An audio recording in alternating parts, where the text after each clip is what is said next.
Hello दोस्तों, कैसे हैं आप सभी। मैं उम्मीद करता हूं कि आप सभी स्वस्थ होंगे, सुरक्षित होंगे, मस्त होंगे और व्यस्त होंगे और अपने अपने एग्जाम्स के लिए प्रिपरेशन कर रहे होंगे। आप लोगों का एग्जाम प्रिपरेशन और भी बेहतरीन हो, मैं भी उसके लिए प्रयास कर ही रहा हूं। और इसी कड़ी में मैं एक और वीडियो लेकर आया हूं। इस वीडियो के अंदर हम लोग BHIE 143 को डिस्कस करेंगे। और आप लोगों को पता भी होगा कि इस पूरे के पूरे वीडियो सीरीज में से एक वीडियो जो है पहले ही आ चुकी है, ठीक है। और उसमें हम लोगों ने कुछ एक महत्वपूर्ण प्रश्न जो है वो डिस्कस किए थे इस बुक के। लेकिन आज के इस वीडियो सीरीज में हम लोग जो भी बचे खुचे प्रश्न हैं उसको डिस्कस करेंगे। साथ ही हम लोग प्रीवियस ईयर पेपर जो है, प्रीवियस ईयर क्वेश्चन पेपर को भी देखेंगे। और इसी के साथ हम लोग इस वीडियो सीरीज को एंड करेंगे, पूरे के पूरे BHIE 143 को खत्म करेंगे। और पिछले वीडियो सेशन में मैं पहले ही बता चुका हूँ कि ये जो बुक है, इस बुक का नाम है पर्यावरण का इतिहास।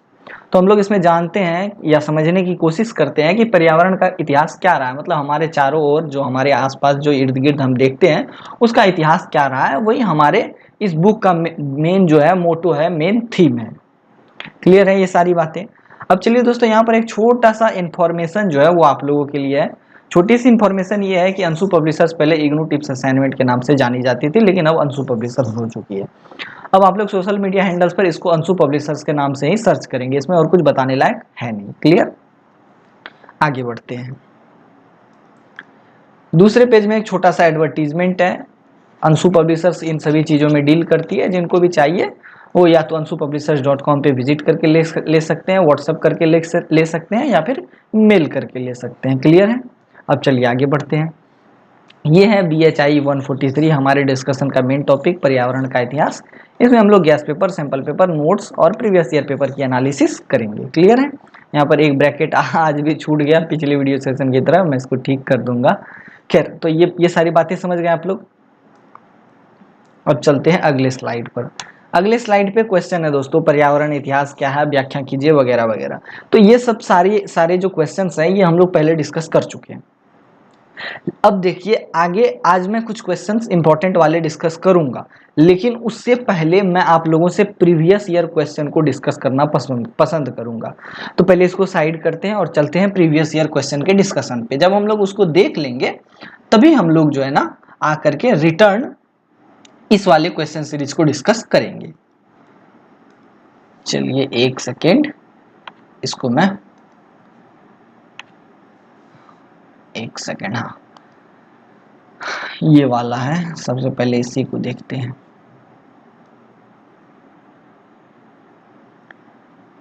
हिंदी वाली सेक्शन यहाँ पे है। तो यहाँ है हमारी डिस्कशन का मेन क्वेश्चन। सॉरी, फिर से मैं गलत जगह पे आ गया। एक सेकेंड, हाँ। अरे भैया ये क्या हो रहा है, क्यों स्लाइड पीछे जा रही है बार बार। चलिए ऐसे ही करके देख लेते हैं। तो ये है पर्यावरण इतिहास पर वाद विवाद पे टिप्पणी कीजिए। ये वाला पहला प्रश्न है। ये वाला प्रश्न मैंने शायद आप लोगों को नहीं बताया था, तो चलिए आज मैं इस पे आप लोगों को थोड़ा बहुत ओवरव्यू दे देता हूँ। देखिए दोस्तों, पर्यावरणीय इतिहास की चर्चा हम लोगों ने पिछले वीडियो सेशन में करी थी कि पर्यावरणीय इतिहास में हम लोग पर्यावरण के इतिहास को जानने की कोशिश करते हैं। आखिर अतीत में पर्यावरण के से क्या क्या मतलब छेड़छाड़ मनुष्यों ने की, और पर्यावरण का क्या प्रभाव पड़ा मनुष्यों के छेड़छाड़ से, और फिर पर्यावरण ने क्या इम्पैक्ट, पर्यावरण ने क्या प्रभाव जो है मनुष्यों पर छोड़े और कैसे छोड़े। यही सारी चीजें हम पर्यावरणीय इतिहास के अंदर देखते हैं। तो मुद्दा यह है कि पर्यावरणीय इतिहास पर कभी कभी डिबेट्स होते हैं, वाद विवाद होते हैं। कुछ लोगों का मानना है कि पर्यावरणीय इतिहास नाम का कोई विषय होना ही नहीं चाहिए। वैसा क्यों भाई। तो बेसिकली पॉइंट ये है दोस्तों कि पर्यावरणीय इतिहास थोड़ा बहुत या कह लें कि लगभग जो है ये ज्योग्राफी से मैच खाता है। तो कुछ लोग कहते हैं कि ये एक्स्ट्रा सब्जेक्ट बनाने की आवश्यकता ही क्या है, ठीक है। और कुछ लोग कहते हैं कि नहीं, पर्यावरणीय इतिहास की जरूरत है। कुछ इतिहासकार मानते हैं कि हमें इतिहास तो पढ़ना ही चाहिए, साथ में हमें यह भी पढ़ना चाहिए कि इतिहास में पर्यावरण ने इतिहास पर किस तरीके से असर डाले हैं। ठीक है, जैसे मैं आपको एक एग्जाम्पल देने की कोशिश करता हूँ।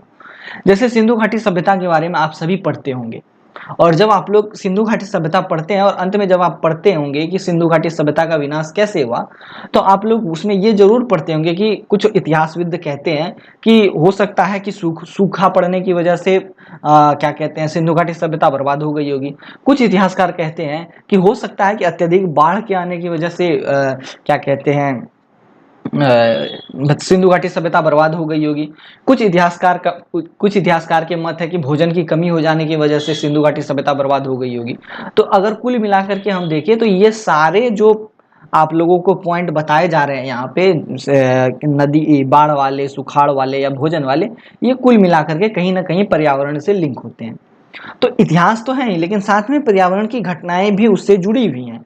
तो इस वजह से कुछ इतिहासकारों का मानना है कि देखिए, इतिहास तो हमें पढ़ना ही चाहिए, लेकिन हमें यह भी पढ़ना चाहिए कि इतिहास में पर्यावरण ने इतिहास पर क्या प्रभाव डाले हैं। तो इसी तरीके के वाद विवाद जो है पर्यावरणीय इतिहास के अंदर चलते रहते हैं, वही पर्यावरणीय इतिहास पर वाद विवाद का एक मामला है। ठीक है, अब देखिए कुछ इतिहासकार कहते हैं कि देखिए, हम अगर पर्यावरणीय इतिहास का अध्ययन करते हैं तो हम पाते हैं कि लोग सबसे पहले कृषि करना आरंभ करते हैं। तो कुछ इतिहासकारों का मानना है कि आखिर भैया पर्यावरणीय इतिहास के पॉइंट ऑफ व्यू से आखिर लोग कृषि करते ही क्यों थे, इसकी जरूरत क्या थी। अगर वो अगर वो घूम घूम करके अपना जीवन यापन कर रहे थे तो आखिर वो कृषि करते क्यों थे। क्योंकि कृषि मतलब बहुत संघर्ष वाला काम है, उसमें बहुत मेहनत लगता है, बहुत सारा पुरुषार्थ करना पड़ता है, फिर उसके बाद जाकर के फसलें पैदा होती है। तो जब वो मार काट करके भोजन खा ही रहे थे, तो फिर जब वो पर्यावरण से उन्हें भोजन वगैरह मिल ही रहा था नेचुरली, तो फिर उन्होंने कृषि ही क्यों की। तो इसी तरीके के वाद विवाद जो है हमें पर्यावरणीय इतिहास के अंदर देखने को मिलते हैं। ऐसे कई सारे पॉइंट है, कृषि को लेकर के पॉइंट है। उसके बाद कुछ इतिहासकारों का मत है कि आखिर वो नदी के किनारे ही क्यों रहते थे। तो मतलब कुल मिला के हाँ, हम लोगों ने तो ये पढ़ लिया कि नदी के किनारे इसलिए रहते थे क्योंकि जानवर वगैरह वहाँ आया करते थे, या फिर वहाँ की मिट्टियाँ उपजाऊ थी। लेकिन कुछ इतिहासकारों का कहना है भैया ये हो सकता है कि कुछ और भी कारण रहा हो सकता है पर्यावरण ने कुछ अन्य इम्पैक्ट, कुछ अन्य मतलब प्रभाव डाले हो मनुष्यों पर। इस वजह से पर्यावरणीय क्या कहते हैं, मनुष्य जो है वहाँ रहने स्टार्ट किए थे, क्या पानी के आसपास, समुद्र नदी के आसपास। तो इस तरीके के वाद विवाद जो है हमें देखने को मिलते हैं, और यही पर्यावरणीय इतिहास की वाद विवाद के रूप में, पर्यावरणीय इतिहास के वाद विवाद के रूप में हम इसे पढ़ सकते हैं। ठीक है, क्लियर है। तो ये सभी बातें आप लोग समझ गए होंगे। और कुछ एक पॉइंट्स अगर मैं कंसीडर करूं तो एक तो ये कृषि वाला हो गया। उसके बाद आग को लेकर के भी कुछ लोगों का मानना है कि मतलब आग जो है वो, उन्होंने आग का आविष्कार ही क्यों किया, जब उनके शरीर में अपेंडिसाइटिस नाम का एक बॉडी पार्ट्स था ही, वो कच्चे मांस को चबा ही जाते थे। तो फिर उन्होंने आग का आविष्कार ही क्यों किया, जरूरत ही क्या थी। जब वो जानवर वगैरह से छिपने के लिए गुफाओं का प्रयोग करते ही तो फिर करते ही थे, तो फिर उन्होंने मतलब फिर क्यों इस तरीके के आविष्कार वगैरह किए। तो अलग अलग लोगों का अलग अलग मत है, यही पर्यावरणीय इतिहास के वाद विवाद हैं। ठीक है, क्लियर है, समझ में आ गई ना मेरी बात। अब देखिए, पर्यावरण के साथ खानाबदोश समुदायों के परस्पर संबंधों की चर्चा कीजिए। देखिए, ये जो खानाबदोश है इसकी चर्चा हम लोग पहले कर चुके हैं। पिछले वीडियो सेशन में हम लोगों ने डिस्कस किया था आखेटक के बारे में, जो खाद्य संग्राहक वगैरह के नाम से जाने जाते थे, या खानाबदोश, जिनको खाना नहीं मिलता था, वो इधर उधर भटकते रहते थे, या यायावर कह के भी हम इसे पुकारते थे। तो इसी की चर्चा यहाँ पे करनी है, पर्यावरण के साथ इनका क्या संबंध था। तो जाहिर सी बात है कि ये अपने भोजन के लिए पर्यावरण पर ही निर्भर रहते थे। धूप, गर्मी, बरसात, सब कुछ जो है डायरेक्टली इनडायरेक्टली ये लोग पर्यावरण से ही लिंकअप थे। अगर धूप लगती थी या बारिश होती थी तो अपने आप को बचाने के लिए गुफाओं में चले जाते थे। गुफाओं भी पर्यावरण का एक हिस्सा है। शिकार करना होता था, गुफाओं से निकल करके चले जाते थे और शिकार करके आते थे, जानवर वगैरह को मार काट के आते थे, खाते पीते थे। तो कुल मिलाकर के इस तरीके के संबंध जो है पर्यावरण के साथ खानाबदोश समुदायों के थे। इसमें बताने लायक कुछ है नहीं, कल के वीडियो में मैंने ये सारी चीजें क्लियर करके बताई थी। ठीक है, अब चलिए आगे। मध्यकालीन भारत में ऐतिहासिक घटनाक्रमों को आकार देने में पर्यावरण ने किस प्रकार की एक प्रमुख भूमिका निभाई है। देखिए, मध्यकालीन भारत को अगर हम डायरेक्टली समझने की कोशिश करें तो ये समय वैसा समय है जिस समय भारत पर कई सारे विदेशी आक्रमणकारियों का आक्रमण हुआ करता था और होता रहता था। और इस समय में मूल रूप से 3 लोगों का शासन जो है भारत पर था। पहला तो दिल्ली सल्तनत, ठीक है, दूसरा मुगल शासन, और तीसरा जो है मुगल शासन के सापेक्ष या समकालीन समझ लीजिए एक और जो विदेशी लोग थे वो आ चुके थे, और वो लोग थे ब्रिटिशर्स या यूरोपियन लोग। तो कुल मिलाकर के ये तीनों लोग जो है, या ये तीनों कम्युनिटीज जो है वो भारत पर शासन करती थी। मध्यकालीन भारत का इतिहास यही कहता है। तो यहाँ पर क्वेश्चन है कि ऐतिहासिक घटनाक्रमों को आकार देने में पर्यावरण ने किस प्रकार भूमिका निभाई है। तो देखिए दोस्तों, मुद्दा यह है ना कि मध्यकालीन भारत में पर्यावरण की सुरक्षा की कोई बात उतनी हमें देखने को नहीं मिलती है। थोड़ी बहुत चर्चा जो है पर्यावरण संरक्षण की हुई है, अब देखिए जैसे कि हालांकि ये जैसे कि आप एग्जांपल ले लीजिए, आपको शालीमार बाग, उसके बाद और भी कई सारे झील वगैरह जो है कई सारे राजाओं ने, जैसे शासकों ने, मुगल और दिल्ली सल्तनत के शासकों ने बनवाए थे। क्लियर है। देखिए हालांकि उन लोगों ने काम किया, हम इतना जानते हैं कि ये जो शासक मध्यकालीन भारत में आए थे, चाहे वो शासन कर रहे थे भारत में या आक्रमणकारी के रूप में आए थे, तो इन लोगों ने इतिहास में मतलब पर्यावरण से छेड़छाड़ ही किए थे। इन्होंने पर्यावरण संरक्षण का कोई काम नहीं किया। इन्होंने जहां तक हो सका तबाह किया भारत को, भारत के पर्यावरण को तबाह किया, भारत के मंदिर वगैरह सब तबाह किए, उसके बाद उसको बर्बाद किया और चले गए यहाँ से। तो ये सब तो होता ही रहता था, लेकिन कुछ है परिस्थितियों को अगर हम देखें तो हम पाते हैं कि कुछ मुगल और मुगल तो मंगोल ही थे, तो कुछ मुगल और दिल्ली सल्तनत के अधिकारी वगैरह या फिर कुछ अंग्रेजी अधिकारी वगैरह भी जो है, इन लोगों ने अच्छे काम किए थे।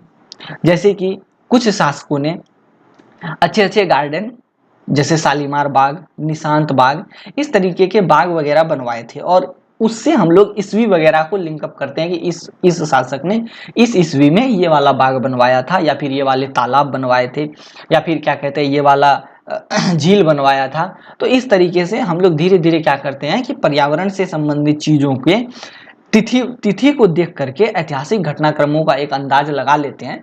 तो इस तरीके से हम देखते हैं कि पर्यावरण ने भी मध्यकालीन भारत में एक ऐतिहासिक घटनाक्रम को जोड़ने का काम किया है। क्लियर है मेरी बातों को? अब आप लोग समझ गए ना। जैसे मैंने आपको बताया ना, मध्यकालीन भारत में जैसे शालीमार बाग, निशांत बाग, उसके बाद लाल किला वगैरह ये सब बने। ये सब लाल किला उसके बाद, क्योंकि वो भी पत्थर से बने थे, वो भी पत्थर कहीं ना कहीं से तो लाए ही गए थे ना। तो फिर उसके बाद ताजमहल वगैरह बने। ताजमहल भी मार्बल का मतलब संगमरमर का बना हुआ, वो भी कहीं ना कहीं से लाया जाता था। तो यही सब सारी चीजें जो हैं, इसके जो ईस्वी तिथि वगैरह जो है, वो एक तरीके से भारतीय इतिहास को बनाने में मदद करते हैं, भारतीय मध्यकालीन इतिहास को बनाने में मदद करते हैं। तो यही सारी चीजें हैं इसमें। क्लियर है? अब चलिए अगले प्रश्न पर।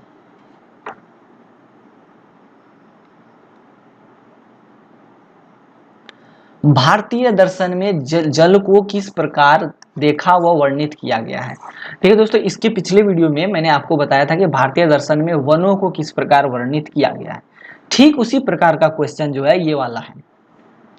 इसमें यह क्वेश्चन है कि जल को किस प्रकार वर्णित किया गया, या फिर यहाँ पर अगर झील वगैरह पूछ ले या तालाब वगैरह पूछ ले, तो सबका उत्तर एक ही होगा कि, हालांकि मुझे लगता है कि इसमें से एक प्रश्न आ सकता है, या तो वन के बारे में पूछे, या झील के बारे में पूछे, या तालाब के बारे में पूछे, या फिर हो सकता है यक्ष यक्षिणी वगैरह के बारे में पूछे। लेकिन दोस्तों भारतीय दर्शन का मतलब हो गया कि भारतीय अध्यात्म में, मतलब भारतीय पूजा पाठ में जल का क्या महत्व है। तो ये बताने की कोई बात ही नहीं है दोस्तों, ये सब आप लोग जानते होंगे। अब जानते कैसे होंगे? अगर आप लोग हिंदू धर्म से आते हैं। कुल मिलाकर के यहाँ भारतीय दर्शन का मतलब है कि हिंदू धर्म शास्त्र को अगर आप लोग देखें तो आप लोग ये पाते होंगे कि अगर आपके घर में पूजा पाठ वगैरह होता है, अगर आप लोग देखते होंगे कि वहां पे कहा जाता है कि जल लीजिए, और उस जल को आप अलग अलग देवी देवताओं पर छिड़का जाता है। खुद के शुद्धिकरण के लिए भी जल का इस्तेमाल होता है। तो कुल मिलाकर के भारतीय दर्शन में जल को काफी पवित्र माना गया है। अब इसके एग्जाम्पल मैं आपको देता हूं। इतिहास की एक नदी है, या वर्तमान में भी वो नदी बह रही है, गंगा नदी। तो ऐसा माना जाता है कि ये गंगा नदी जो है, ये प्रभु शिव शंकर की जटा से निकल करके बाहर आई है सॉरी, और ये हमेशा प्रभु शिव की जटा से मतलब बहती है, और उसको उसकी पूजा करते हैं लोग। और यहाँ तक कि अगर आप श्राद्ध क्रम छौर कर्म वगैरह अगर देखते हैं, श्राद्ध कर्म छौर कर्म मतलब हिंदू धर्म में अगर मतलब किसी की मृत्यु हो जाती है, तो उसके अस्थियों को उसी नदी गंगा नदी में बहाया जाता है, ताकि वो व्यक्ति जो है वैकुंठ को प्राप्त कर सके, मतलब स्वर्ग को पा सके, या फिर उसकी आत्मा को शांति मिले। तो कुल मिलाकर के जल को जो है हिंदू धर्म शास्त्रों में या भारतीय दर्शन में काफी पवित्र माना गया।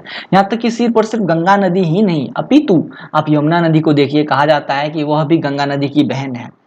यमुनोत्री ग्लेशियर से वो निकलती है, और उसका मतलब उसकी भी पूजा लगभग गंगा के समानार्थी होती है। और दिल्ली में अक्सर लोग यमुना नदी में स्नान वगैरह करने जाते हैं, छठ वगैरह में खास करके।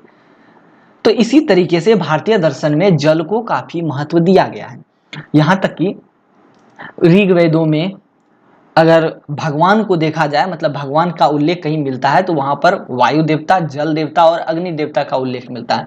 तो मतलब कुल मिलाकर के वेदों में भी, प्राचीन भारतीय वेदों में, पुराणों में भी जल को जो है भगवान से कंपेयर किया गया है या फिर भगवान माना गया है। समझे? तो इसी तरीके से हम समझ सकते हैं कि भारतीय दर्शन में जल, झील, तालाब वगैरह का क्या महत्व। अब देखिए, जल, झील, झील भी जल से भरा होता है, तालाब वो भी जल से भरा होता है, तो कुल मिलाकर ये सारी बातें एक ही है। क्लियर ना? अब देखिए, बात यह है कि हमने जल को अत्यधिक महत्व दिया है, जल हमारे लिए पूजनीय है और हम लोग जल की पूजा भी करते हैं और हम लोग जल को कई कामों में यूज करते हैं। और इवन हम लोग 2 दिन खाना ना खाएं चलेगा, लेकिन हमारे लिए जल बहुत जरूरी है। अगर हमको पानी ना मिले तो हम जीवित नहीं रह पाएंगे। हमारे शरीर का 70 से 80 या कुल मिलाकर के 90% हिस्सा जो है वो पानी से ही बना हुआ है, जल से ही बना हुआ है। देखिए, तो कुल मिलाकर के जल की पूजा जरूरी है और जल का संरक्षण भी जरूरी है, किंतु हमने अपने कृत्यों की वजह से, मानवीय कृत्यों की वजह से आज जल की वैल्यू को लगभग, मतलब बिल्कुल जीरो कर दिया है। जल की कोई भी वैल्यू हम नहीं देते हैं और फिर हम उसको आज दिनों दिन प्रदूषित करते जा रहे हैं। ठीक है, तो ये गलत है।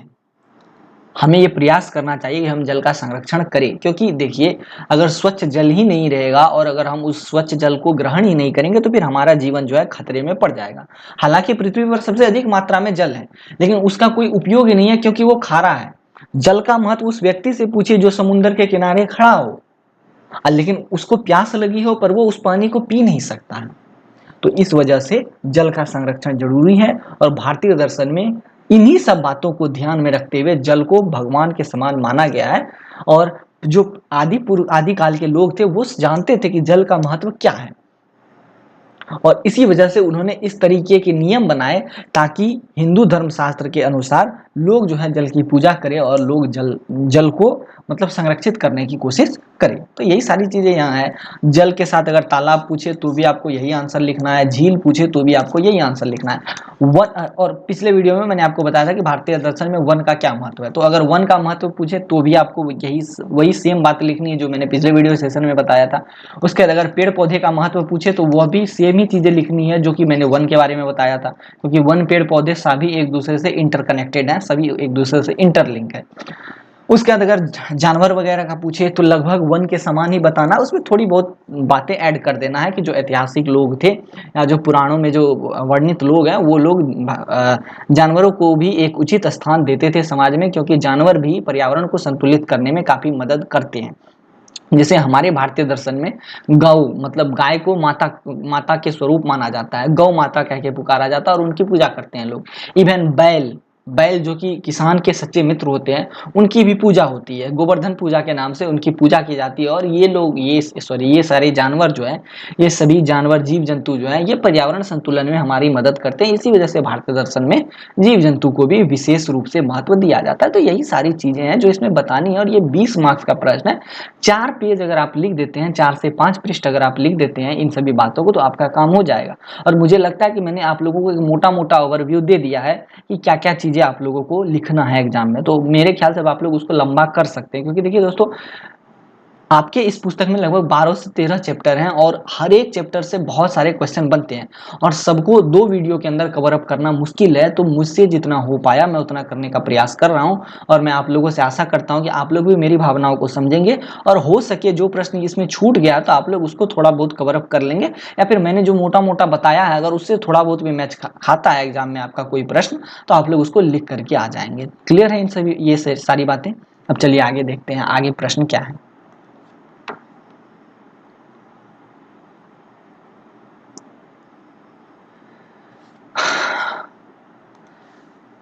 भाई ये क्या हो गया, छोड़िए, ये वाला प्रश्न है।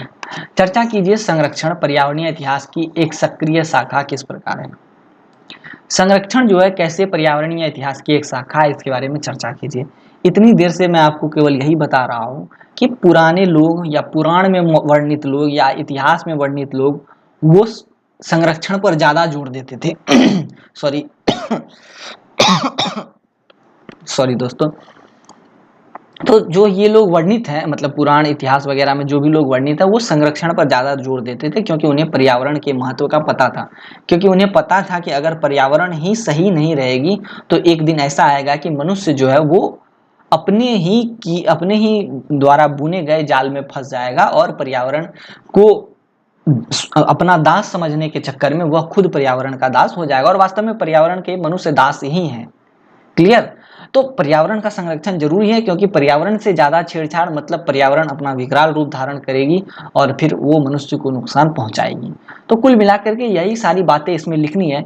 इतिहास में वर्णित लोग, जैसे कि वेदों में वर्णित लोग, वो लोग क्या करते थे, पर्यावरण संरक्षण हेतु पेड़ पौधों को भगवान से जोड़ देते थे। जैसे तुलसी के पौधे को विष्णु से जोड़ देते थे, प्रभु श्री विष्णु से उसके जोड़ देते थे, क्या जोड़ चुके हैं और हम लोग मानते भी हैं। और फिर उसके बाद पीपल के पत्ते को माता दुर्गा से जोड़ा जाता है। तो इस तरीके से वो लोग पर्यावरण संरक्षण की कोशिश करते थे। ठीक वैसे ही जीव जंतुओं के संरक्षण के लिए वो लोग क्या करते थे, तो वो लोग मतलब जैसे बैल को प्रभु श्री गोवर्धन माना जाता है, गाय को माता के नाम से हम लोग जानते हैं, माता कह के पुकारते हैं। उसी प्रकार मतलब जल के संरक्षण हेतु हमने जल को जल देवता से संबोधित किया। तो इस तरीके से फिर उसके बाद जल ऐसा माना जाता है कि पवित्र नदी गंगा का जल जो है वो प्रभु श्री शंकर के जटाओं से निकलती है। तो इसी तरीके से कुल मिलाकर के संरक्षण की एक अच्छी खासी शाखा जो है वो निरंतर इतिहास काल से चली आ रही है, और संरक्षण जरूरी भी है। तो यही सारी चीजें यहाँ इसमें लिखनी है। क्लियर? छठा नंबर प्रश्न है कि पारिस्थितिक साम्राज्यवाद के बारे में बताइए, चर्चा कीजिए, यही प्रश्न है। तो पारिस्थितिक साम्राज्यवाद, इसके बारे में भी मैं आप लोगों को कल बता चुका हूँ, और ये यूरोपीय लोगों की एक स्थिति थी, और ये एक पुस्तक भी है, ठीक है। और इसी पुस्तक में एक क्या नाम था, नाम मेरे को याद नहीं आ रहा है, उस इतिहासकार ने ये बताया है कि कैसे यूरोपीय लोग दुनिया के अलग अलग देशों में बसे, ऐसे क्या कारण थे, ऐसे क्या पर्यावरणीय कारण थे कि वो लोग दुनिया में इस तरीके से सफल हो पाए। तो वही सारी चीजें पारिस्थितिक समाजवाद के अंदर, साम्राज्यवाद के अंदर बताई गई है, या फिर पर्यावरणीय साम्राज्यवाद के अंदर बताई गई। और मैंने आप लोगों को एक एग्जाम्पल भी दिया था जलकुंभी नाम के पौधे का, और उसके साथ साथ मैंने आप लोगों को मंकी पॉक्स नाम के एक बीमारी का उदाहरण भी दिया था। तो वही सारी चीजें यहाँ पर लिखनी है। उसके बाद है कि 2002 की राष्ट्रीय स्वास्थ्य नीति की महत्वपूर्ण विशेषताएं क्या थी। तो ये चीजें, ये वाला जो प्रश्न है इसको मैं अभी आगे बताऊंगा आप लोगों को, जब मैं आप लोगों से गैस पेपर डिस्कस करूंगा। उसके बाद है 18वां नंबर, पारिस्थितिक नारीवाद से आप क्या समझते हैं। इसकी भी चर्चा मैं आप लोगों से अभी आगे करूंगा, क्योंकि गैस पेपर में ये सारे क्वेश्चन जो है वो अटैच किए गए हैं। तो इसकी चर्चा तो मैं करूंगा ही, तो इसको साइड करते हैं। और देखिए इसमें से सारे प्रश्न लगभग मैं करवा चुका हूँ, मतलब कुल मिलाकर के इसमें कोई ऐसा प्रश्न नहीं है जो कि छूटेगा आप लोगों से। अब आगे आते हैं, देखते हैं आगे क्या है।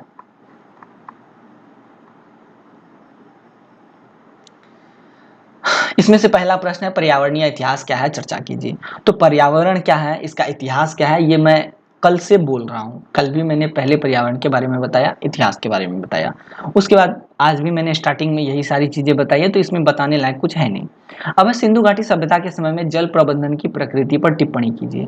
इससे पिछले वीडियो सेशन में मैंने आप लोगों को ये बताया था कि कैसे नदी घाटी सभ्यताएं विकसित हुई थी।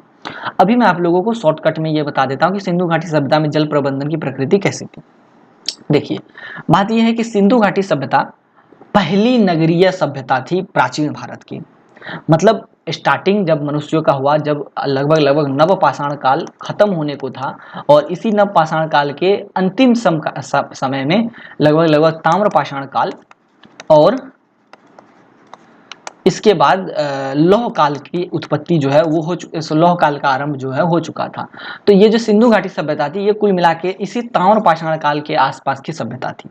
तो नव पाषाण काल के लोग बस्तियों की बसावट में रहने लगे थे, लेकिन धीरे धीरे ये लोग एडवांस हो रहे थे, मतलब ये लोग धीरे धीरे नई नई चीजों को एक्सप्लोर कर रहे थे। ये लोग मन के पत्थर के टुकड़ों से अंगूठी वगैरह बनाना सीख रहे थे, और ये लोग व्यापार वगैरह भी सीख रहे थे। तो जैसे जैसे ये लोग डेवलप हो रहे थे, तो वैसे वैसे जो है ये ताम्र पाषाणकालीन या नव पाषाणकालीन सभ्यता जो है नगरों की सभ्यता में परिवर्तित हो रही थी। तो कुल मिलाकर के सिंधु घाटी सभ्यता एक तरीके से नगरीय सभ्यता में परिवर्तित हो चुकी थी। और इसमें नगरों के दो हिस्से थे, ऊपरी हिस्सा जो था वो सिटाडेल या एक्रोपोलिस के नाम से जाना जाता था, और निचला हिस्सा जो वो गरीबों का हिस्सा होता था, जिसे कि नॉर्मल निचला नगर कहा जाता था। तो इसी तरीके से मतलब सिंधु घाटी सभ्यताओं में हम ये देखते हैं कि नगरों का वर्गीकरण किया गया था और इन्हीं नगरों में जल प्रबंधन की भी एक अच्छी खासी व्यवस्था हमें देखने को मिलती है, क्योंकि ये सब नगर बन चुके थे और लोग एडवांस हो चुके थे, डेवलप हो चुके थे और जल के आसपास ही ये लोग मतलब रह रहे थे, क्योंकि ये सभ्यता नदी के आसपास से विकसित हुई थी, तो ये लोग नदी के या जल के महत्व को जानते थे और उसका प्रबंधन भी अच्छे से जानते थे। अब मैं आपको कुछ एग्जांपल्स देता हूँ। जैसे मोहनजोदाड़ो से एक स्नानागार प्राप्त हुआ है। ऐसा माना जाता है कि वह एक मतलब होली स्नानागार था, मतलब पूजा पाठ से संबंधित स्नानागार था। फेस्टिवल वगैरह में लोग वहाँ आते थे, वहाँ पे पानी छोड़ा जाता था और फिर उस पानी में लोग स्नान करते थे, अपने आप को शुद्ध करते थे और आगे निकलते थे। तो इसी तरीके से एक तो वो मोहनजोदाड़ो में स्नानागार पाया गया है। इसी तरीके से अगर हम थोड़ा और स्टडी करें तो हम पाते हैं कि मोहनजोदाड़ो सॉरी सिंधु घाटी सभ्यता, ये जो मोहनजोदाड़ो है ये कौन है, ये क्या है, तो सिंधु घाटी सभ्यता का एक नगर है। उसी तरीके से सिंधु घाटी सभ्यता में क्या था कि जो नगर वगैरह बसे हुए थे, तो वो उसके जो घर वगैरह थे वो कुल मिलाकर के ऐसे, एक घर यहाँ था तो एक घर यहाँ था, एक घर यहाँ था, एक घर यहाँ था, ठीक उसी तरीके से एक घर यहाँ था, एक घर यहाँ था, एक घर यहाँ था, एक घर यहाँ था, तो कुल मिलाकर के ये सारे घर 90 डिग्री की बसावट पे बसे हुए थे। ठीक इसी प्रकार से इनके सड़क जो है ये इसी 90 डिग्री के बसावट में बसे हुए थे और इसी 90 डिग्री के बसावट में नाली की भी एक उचित व्यवस्था थी और इस नाली को अच्छे से ईंट से ढका जाता था।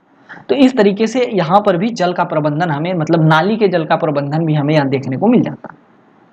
क्लियर। अब उसी तरीके से हम अगर और भी एग्जांपल देखें, गुजरात में लोथल, लोथल ही है शायद, जो कि खंभात की खाड़ी के इर्द गिर्द बसी हुई है, तो लोग यहाँ से व्यापार वगैरह भी करते थे और सिंचाई के लिए ये लोग चैनल वगैरह भी थोड़ा बहुत खोदते थे और वहाँ से सिंचाई वगैरह करते थे।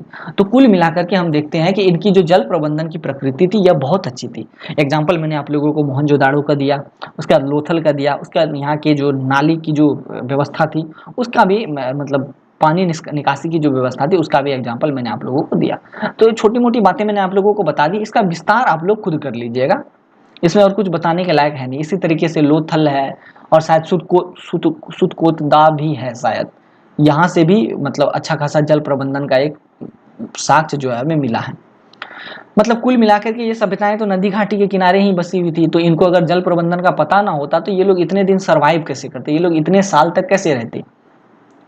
जरूर है कि इन लोगों को जल प्रबंधन की अच्छी खासी जानकारी थी, तभी जाकर के ये लोग इतने दिन तक नदी घाटियों के किनारे अपना जीवन बसर करते रहे। क्योंकि आप लोगों को पता होगा कि ये जो सिंधु घाटी सभ्यता है ये 7 नदियों के किनारे बसी हुई थी, 7 नदियों के किनारे, और ये जो सिंधु नदी थी इसी के इर्द गिर्द ये सभ्यता बसी हुई थी। सिंधु के बगल में हाकरा, घग्गर, सरस्वती, इन्हीं सब नदियों के किनारे ये सिंधु घाटी सभ्यता बसी थी और ये सारी नदियां जल का एक अचूक स्रोत मानी जाती है। तो जब तक इन लोगों को, इन सिंधु घाटी सभ्यता के लोगों को अगर जल के बारे में, जल के प्रबंधन के बारे में पता ना होता तो शायद ये लोग इतने दिन तक उस नदी के किनारे सर्वाइव ही नहीं कर पाते। इन्हें अच्छे तरीके से पता था कि कैसे जल का प्रबंधन हो सकता है। क्लियर, ये बता चुका हूं। अब चलते हैं आगे।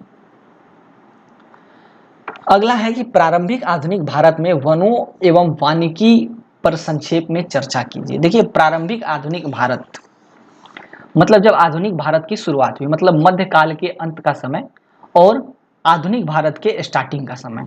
तो मध्यकाल के अंत का समय मतलब जब अंग्रेज लोग या यूरोपियन लोग भारत आ चुके थे और जब मुगल शासकों की मतलब बहुत बुरी स्थिति थी भारत में, उस समय की बात यहाँ की जा रही है।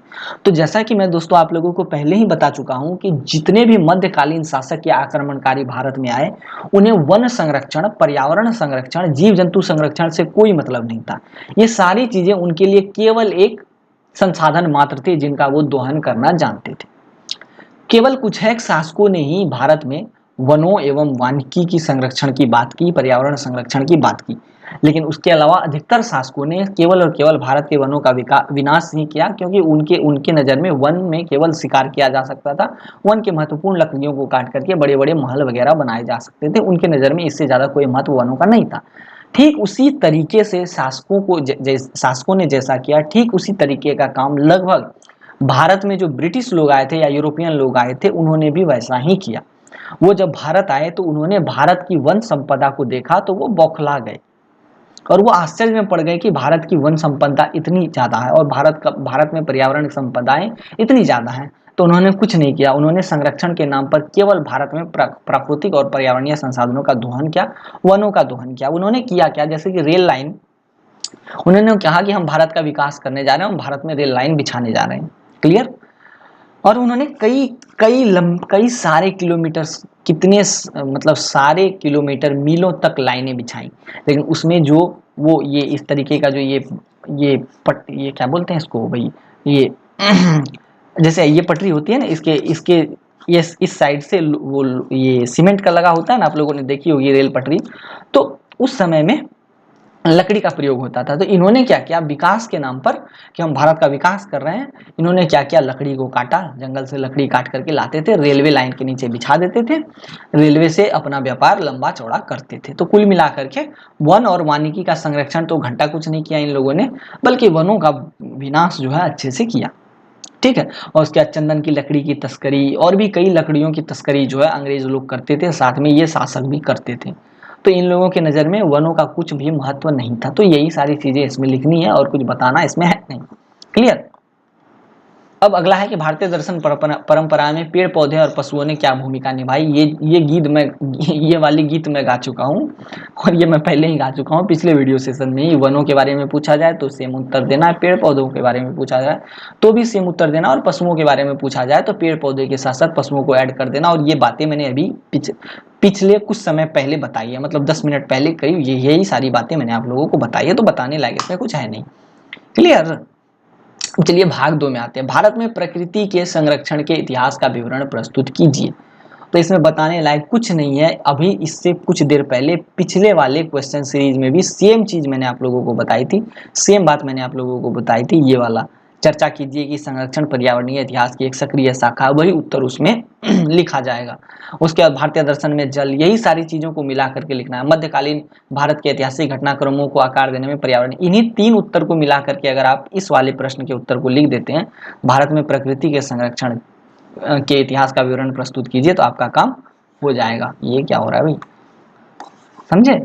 उसके बाद है साम्राज्यवादी विषय के रूप में वनस्पति विज्ञान के उदय पर टिप्पणी कीजिए। मैं इस पर अभी कोई टिप्पणी नहीं करूंगा, क्योंकि शायद इसको मैंने आगे गैस पेपर में डाल रखा है, तो इसको अभी छोड़ते हैं, आगे बढ़ते हैं। 7वां नंबर है वैश्वीकरण के प्रभाव ने किस प्रकार की पुनर्कल्पना को वैश्वीकरण के प्रभाव ने विकास की पुनर्कल्पना को किस प्रकार प्रेरित किया है। तो ये भी मैंने शायद गैस पेपर में डाला है, तो गैस पेपर तो भी हम लोग डिस्कस करेंगे, तो उसमें मैं आप लोगों को ये बता दूंगा। फिर ग्रीन पीस आंदोलन की वृद्धि पर टिप्पणी कीजिए। ये भी मैं आप लोगों को आगे बताऊंगा, क्योंकि गैस पेपर में ये भी डला हुआ है। क्लियर। 8 प्रश्न है, 5 प्रश्न के उत्तर देने हैं। कुल मिलाकर के ये 8 प्रश्न भी नहीं है, इससे ज्यादा ही प्रश्न है। इसमें से देखिए 3 प्रश्न के उत्तर आप लोग दे सकते हैं, 5वां 6ठा 7वां, ये मैं आप लोगों को बता चुका हूँ। और उसके बाद यहाँ पर भी देख लीजिए 1 2 3 4 प्रश्न है, इसमें से भी आप लोग 3 प्रश्न के उत्तर दे सकते हैं या 2 प्रश्न के उत्तर दे सकते हैं। कुल मिलाकर के 5 प्रश्न के उत्तर देने हैं, और मैंने मोटा मोटा ओवरव्यू दे दिया है। और आप लोग उसको लंबा करके तो लिख ही सकते हैं, 18-20 पेज लिखना कोई बड़ी बात है नहीं। अब देखिए मेरे से जितना हो पाएगा मैं उतना ही कर पाऊंगा ना, क्योंकि वीडियो मतलब लंबी हो जाती है और ये बुक जो है बहुत लंबी भी है। तो जितना मेरे से हो पाया मैंने उतना आप लोगों के लिए किया है। फिर भी अगर कोई त्रुटि वगैरह रहती है तो आप लोग कमेंट कीजिएगा, मैं इसको आगे इम्प्रूव करने की कोशिश करूंगा। और हाँ, इस वीडियो में अगर कोई त्रुटि रहती है तो मैं उसके लिए आपसे क्षमा मांगता हूँ। खैर चलिए फुल स्क्रीन मोड में आते हैं और अब डिस्कस कर लेते हैं। ये देखिए ये वाला प्रश्न जो है पहला प्रश्न है शायद, तो इसको हम लोग डिस्कस कर चुके थे। तीसरा प्रश्न भी हम लोग डिस्कस कर चुके थे, पाषाण युग। तीसरा ये पाषाण युग के बाद ये वाला ये सब हो चुका था। ठीक है, ये भी हो चुका था। खानाबदोश यायावर ये हो चुका था। नदी घाटी सभ्यताएं, इसके विकास के बारे में भी हम लोग चर्चा कर चुके हैं। पर्यावरण संरक्षण के भारतीय इतिहास की व्याख्या कीजिए, ये भी हम लोग देख चुके हैं। यही सब प्रश्न तो अभी gas paper previous year paper में था भी। उसके बाद भारतीय दर्शन परंपरा में वनों के महत्व की व्याख्या कीजिए, डिस्कस कर चुके हैं। बताना क्या है इसमें भाई, ये भी हो चुका है, ये भी हो चुका है।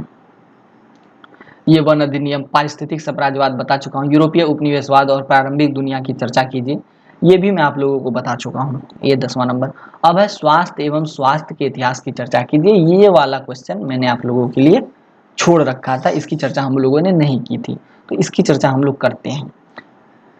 देखिए स्वास्थ्य क्या है इसको बताने की आवश्यकता है नहीं, आप लोग संभवतः स्वास्थ्य के बारे में जानते हैं। फिर भी चूंकि आप लोगों का प्रश्न है तो मैं बताना जरूरी समझता हूं, तो मैं इसको बता रहा हूं। देखिए स्वास्थ्य एक अवस्था है जिसमें आप जो है मेंटली मतलब मानसिक रूप से, फिजिकली शारीरिक रूप से, और सोशियली सामाजिक रूप से फिट रहना पसंद करते हैं, मतलब सामाजिक रूप से खुश रहना पसंद करते हैं। तो वैसी अवस्था को हम लोग स्वास्थ्य की संज्ञा देते हैं।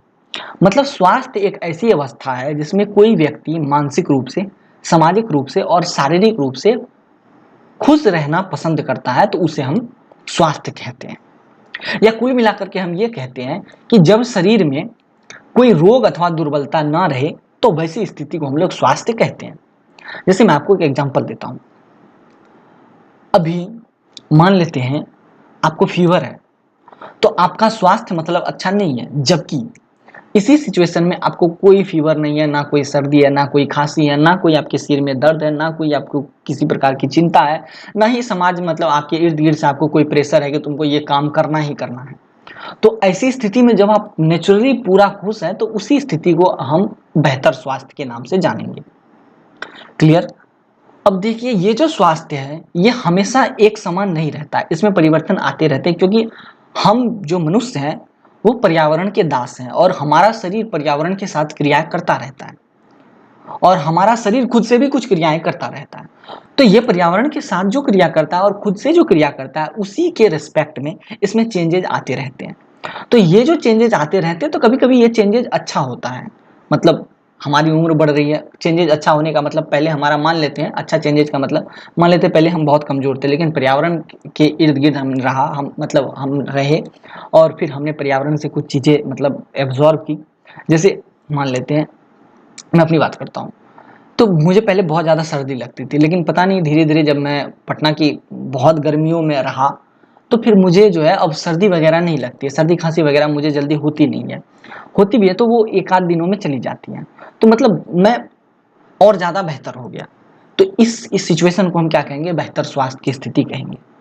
तो ये मेरे में बेहतर चेंजेज आए। लेकिन कुछ सिचुएशन में क्या होता है कि जब पर्यावरण से कुछ चीज़ें रिएक्शन होती है या मनुष्य शरीर का रिएक्शन होता है या प्रतिक्रिया होती है, तो उस समय स्वास्थ्य जो है उस पर बुरा असर पड़ता है।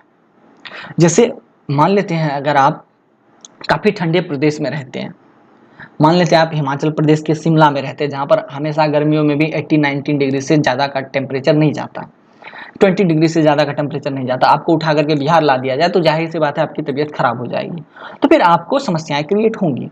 तो वैसी स्थिति में जब स्वास्थ्य अगर बिगड़ जाता है, तो हमें क्या करना चाहिए कि हमारा स्वास्थ्य बेहतर रहे? तो जाहिर सी बात है कि हमें जो है स्वास्थ्य गतिविधियों को प्रोत्साहित करना चाहिए। जैसे कि हमें रोज रोज शारीरिक व्यायाम करना चाहिए, जैसे मोदी जी का योग कार्यक्रम अभी चल रहा है। उसके बाद ऐसी गतिविधियां बिल्कुल नहीं करनी चाहिए जिससे हमारे हमारे तबीयत पर कोई बुरा असर पड़े या हमारे स्वास्थ्य पर कोई बुरा असर पड़े।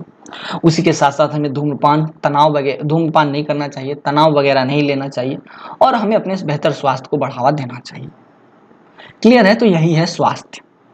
अब देखिए, स्वास्थ्य के इतिहास की हम लोग बात करते हैं। हमारा डिस्कशन यहाँ पर बायोलॉजी नहीं है कि स्वास्थ्य क्या है, या जियोग्राफी नहीं है कि हम अपने स्वास्थ्य को कैसे बेहतर कर सकते हैं, हम पर्यावरण से रिएक्शन करके बेहतर कर, ये सब नहीं है। हमारा क्वेश्चन ये है कि हमारे ये स्वास्थ्य का इतिहास क्या है, आखिर स्वास्थ्य आया कैसे, ये शब्द आया कैसे, या ये जो टर्म है या ये जो भावनाएं हैं ये कैसे विकसित हुई। तो ये मैं आपको बताता हूँ। देखिए दोस्तों, स्वास्थ्य का जो अर्थ है ना, ये अचानक से विकसित नहीं हुआ, बल्कि ये समय के साथ विकसित हुआ है।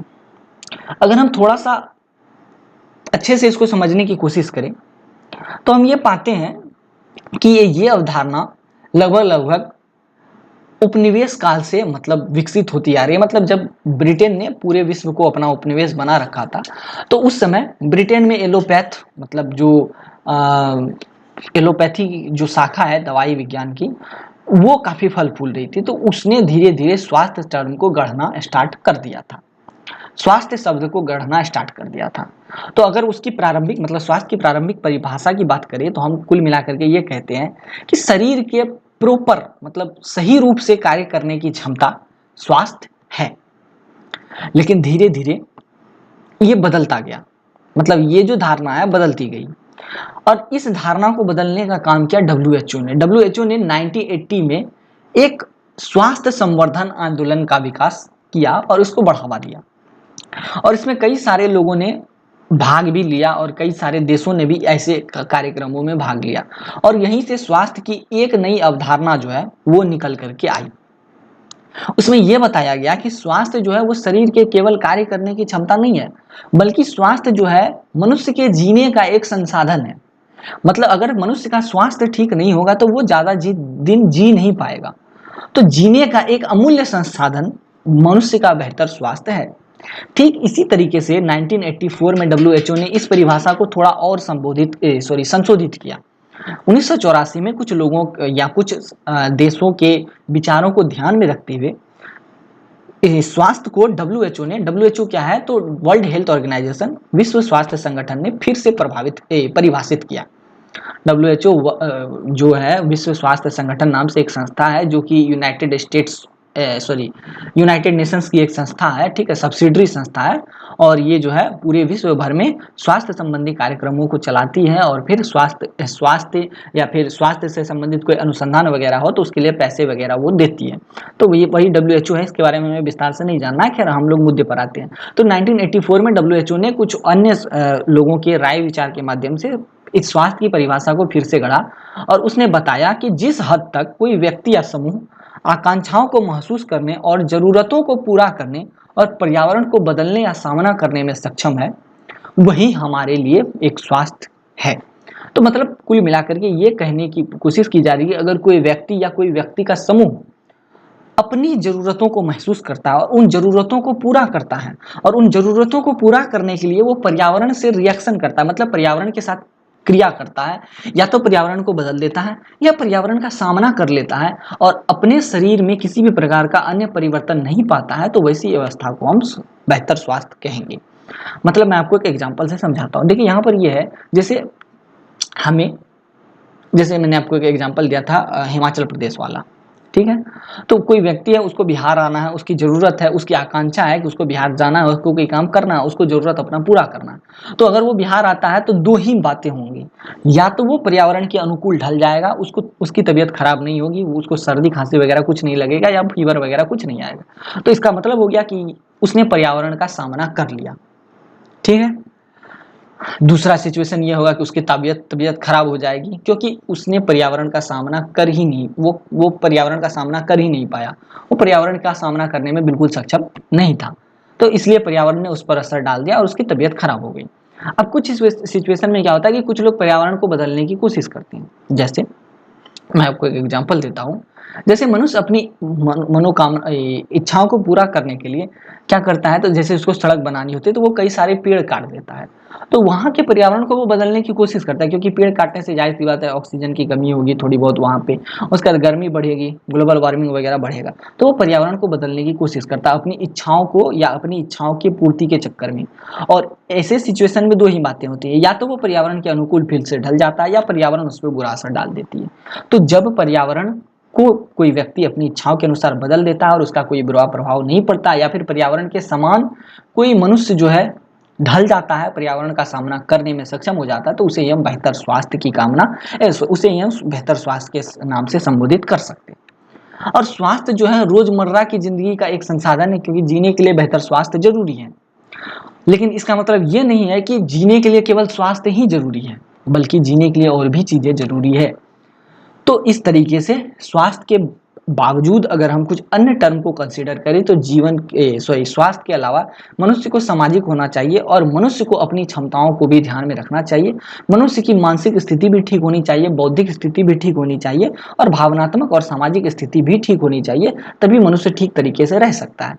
तो इसी कारण से हम कह सकते हैं कि स्वास्थ्य जो है केवल एक संसाधन है जिसके माध्यम से मनुष्य ठीक रहने की कोशिश करता है। अपितु अगर मनुष्य को केवल स्वास्थ्य ही नहीं, अपितु मनुष्य को पूर्ण तरीके से ठीक रहना है तो उसको अन्य चीजों को भी कंसीडर करना पड़ेगा, अन्य चीजों को भी जोड़ना पड़ेगा, जैसे मानसिक चीजों को जोड़ना पड़ेगा, बौद्धिक चीजों को जोड़ना पड़ेगा, भावनात्मक और सामाजिक चीजों को भी जोड़ना पड़ेगा। तो मेरे ख्याल से अब आप लोग इन सभी बातों को समझ गए होंगे। आमतौर पर हम ये जानते हैं कि मनुष्य जो है उसकी जीवन की गुणवत्ता का सर्वाधिक महत्व है, तो हमें यह प्रयास करना चाहिए कि किसी भी तरीके से जीवन की गुणवत्ता को बढ़ावा दिया जाए, और इसके लिए बेहतर स्वास्थ्य जो है वो जरूरी है, और बेहतर स्वास्थ्य के लिए बेहतर स्वास्थ्य विज्ञान की आवश्यकता है, और बेहतर स्वास्थ्य विज्ञान के अनुप्रयोग की आवश्यकता है, ताकि बेहतर स्वास्थ्य की कामना की जा सके।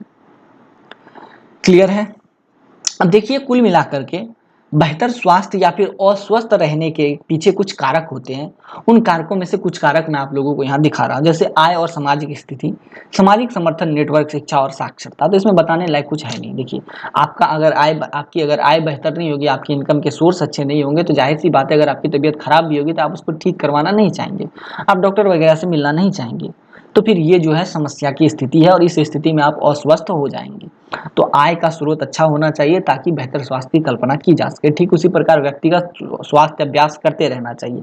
आपके पास अथाह पैसा है, लेकिन आप नियमित व्यायाम वगैरह करते ही नहीं है, तो फिर अगर आप स्वास्थ्य अभ्यास करेंगे नहीं, तो जाहिर सी बात है कि आपके स्वास्थ्य पर बुरा असर तो पड़ेगा ही पड़ेगा। ठीक उसी प्रकार रोजगार नहीं होगा तो फिर आप बेहतर स्वास्थ्य की कामना नहीं कर सकते हैं। ठीक उसी प्रकार अगर जीव विज्ञान और आनुवंशिकी का ज्ञान नहीं होगा तो फिर तो भी बेहतर स्वास्थ्य की कल्पना नहीं की जा सकती है। क्लियर है? विभिन्न संगठन जो है वो इसी तरीके की चीजों को जांच कर रहे हैं कि कहां पर स्वास्थ्य को बेहतर किया जा सकता है और किन कारकों के माध्यम से स्वास्थ्य पर असर पड़ता है और किन कारकों के माध्यम से बेहतर स्वास्थ्य की कामना की जा सकती है।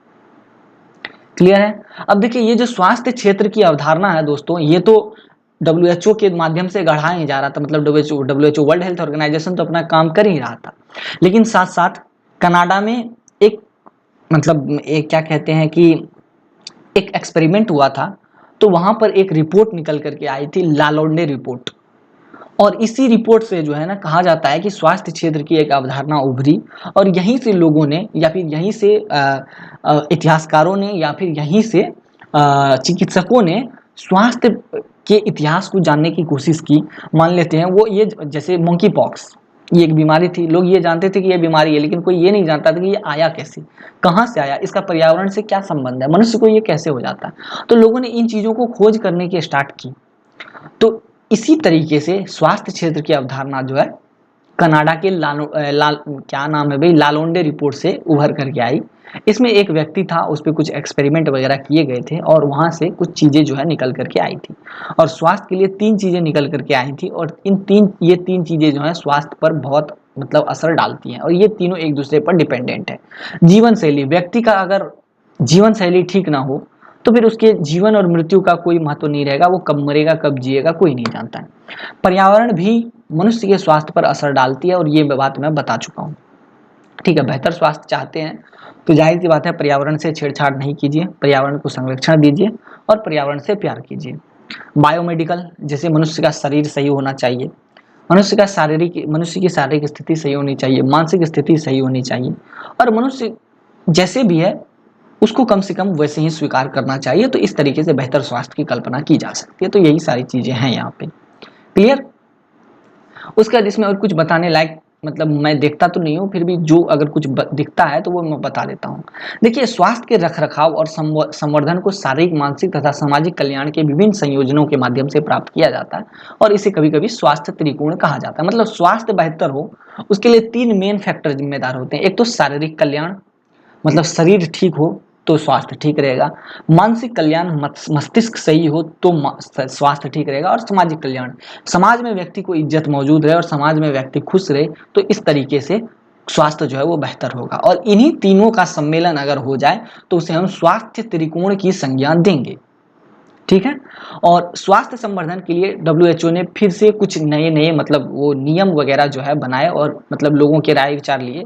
तो उन्होंने एक और परिभाषा जो है वो मतलब इस तरीके से दी कि स्वास्थ्य न केवल एक राज्य है बल्कि रोजमर्रा की जिंदगी के लिए एक संसाधन है, और यह जीने का उद्देश्य नहीं है। तो मतलब इसकी चर्चा तो मैं कर ही चुका हूँ कि यह एक मतलब जिंदगी जीने का संसाधन है, जीने का उद्देश्य नहीं है। क्योंकि संसाधन इसलिए है क्योंकि केवल यही जिंदगी जीने के लिए जरूरी नहीं है, बल्कि और भी चीजें जरूरी है, जैसे मानसिक कल्याण, सामाजिक कल्याण।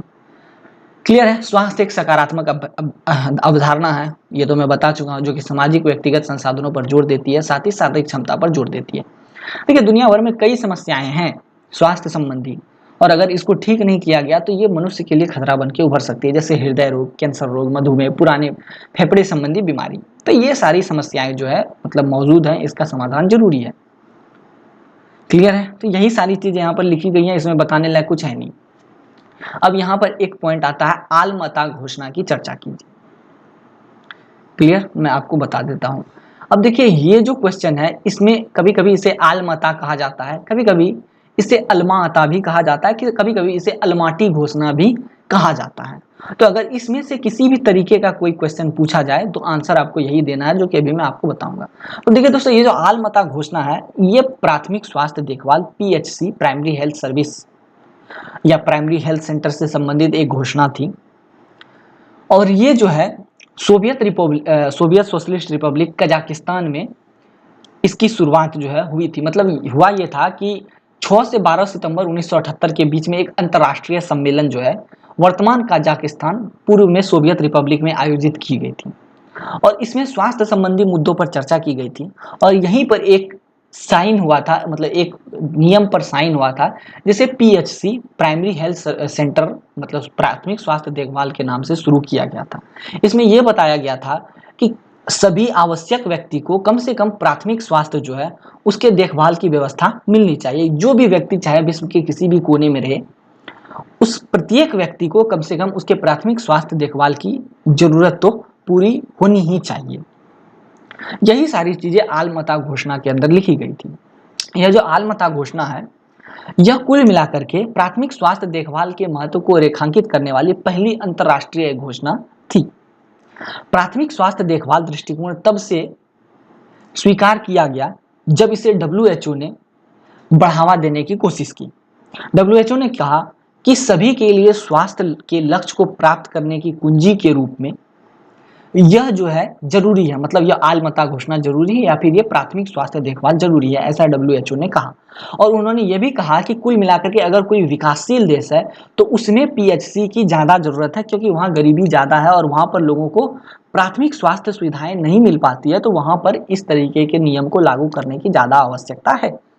और यह जो नियम है, ये जो 1978 का जो 1978 की जो आलमता घोषणा है, यह सार्वजनिक स्वास्थ्य के क्षेत्र में एक बहुत बड़ी मील के पत्थर के रूप में उभरी, क्योंकि इसके माध्यम से स्वास्थ्य संबंधित जो नियम थे वो लगभग 360 चेंज हो गए, मतलब पूर्ण रूपेण बदल गए।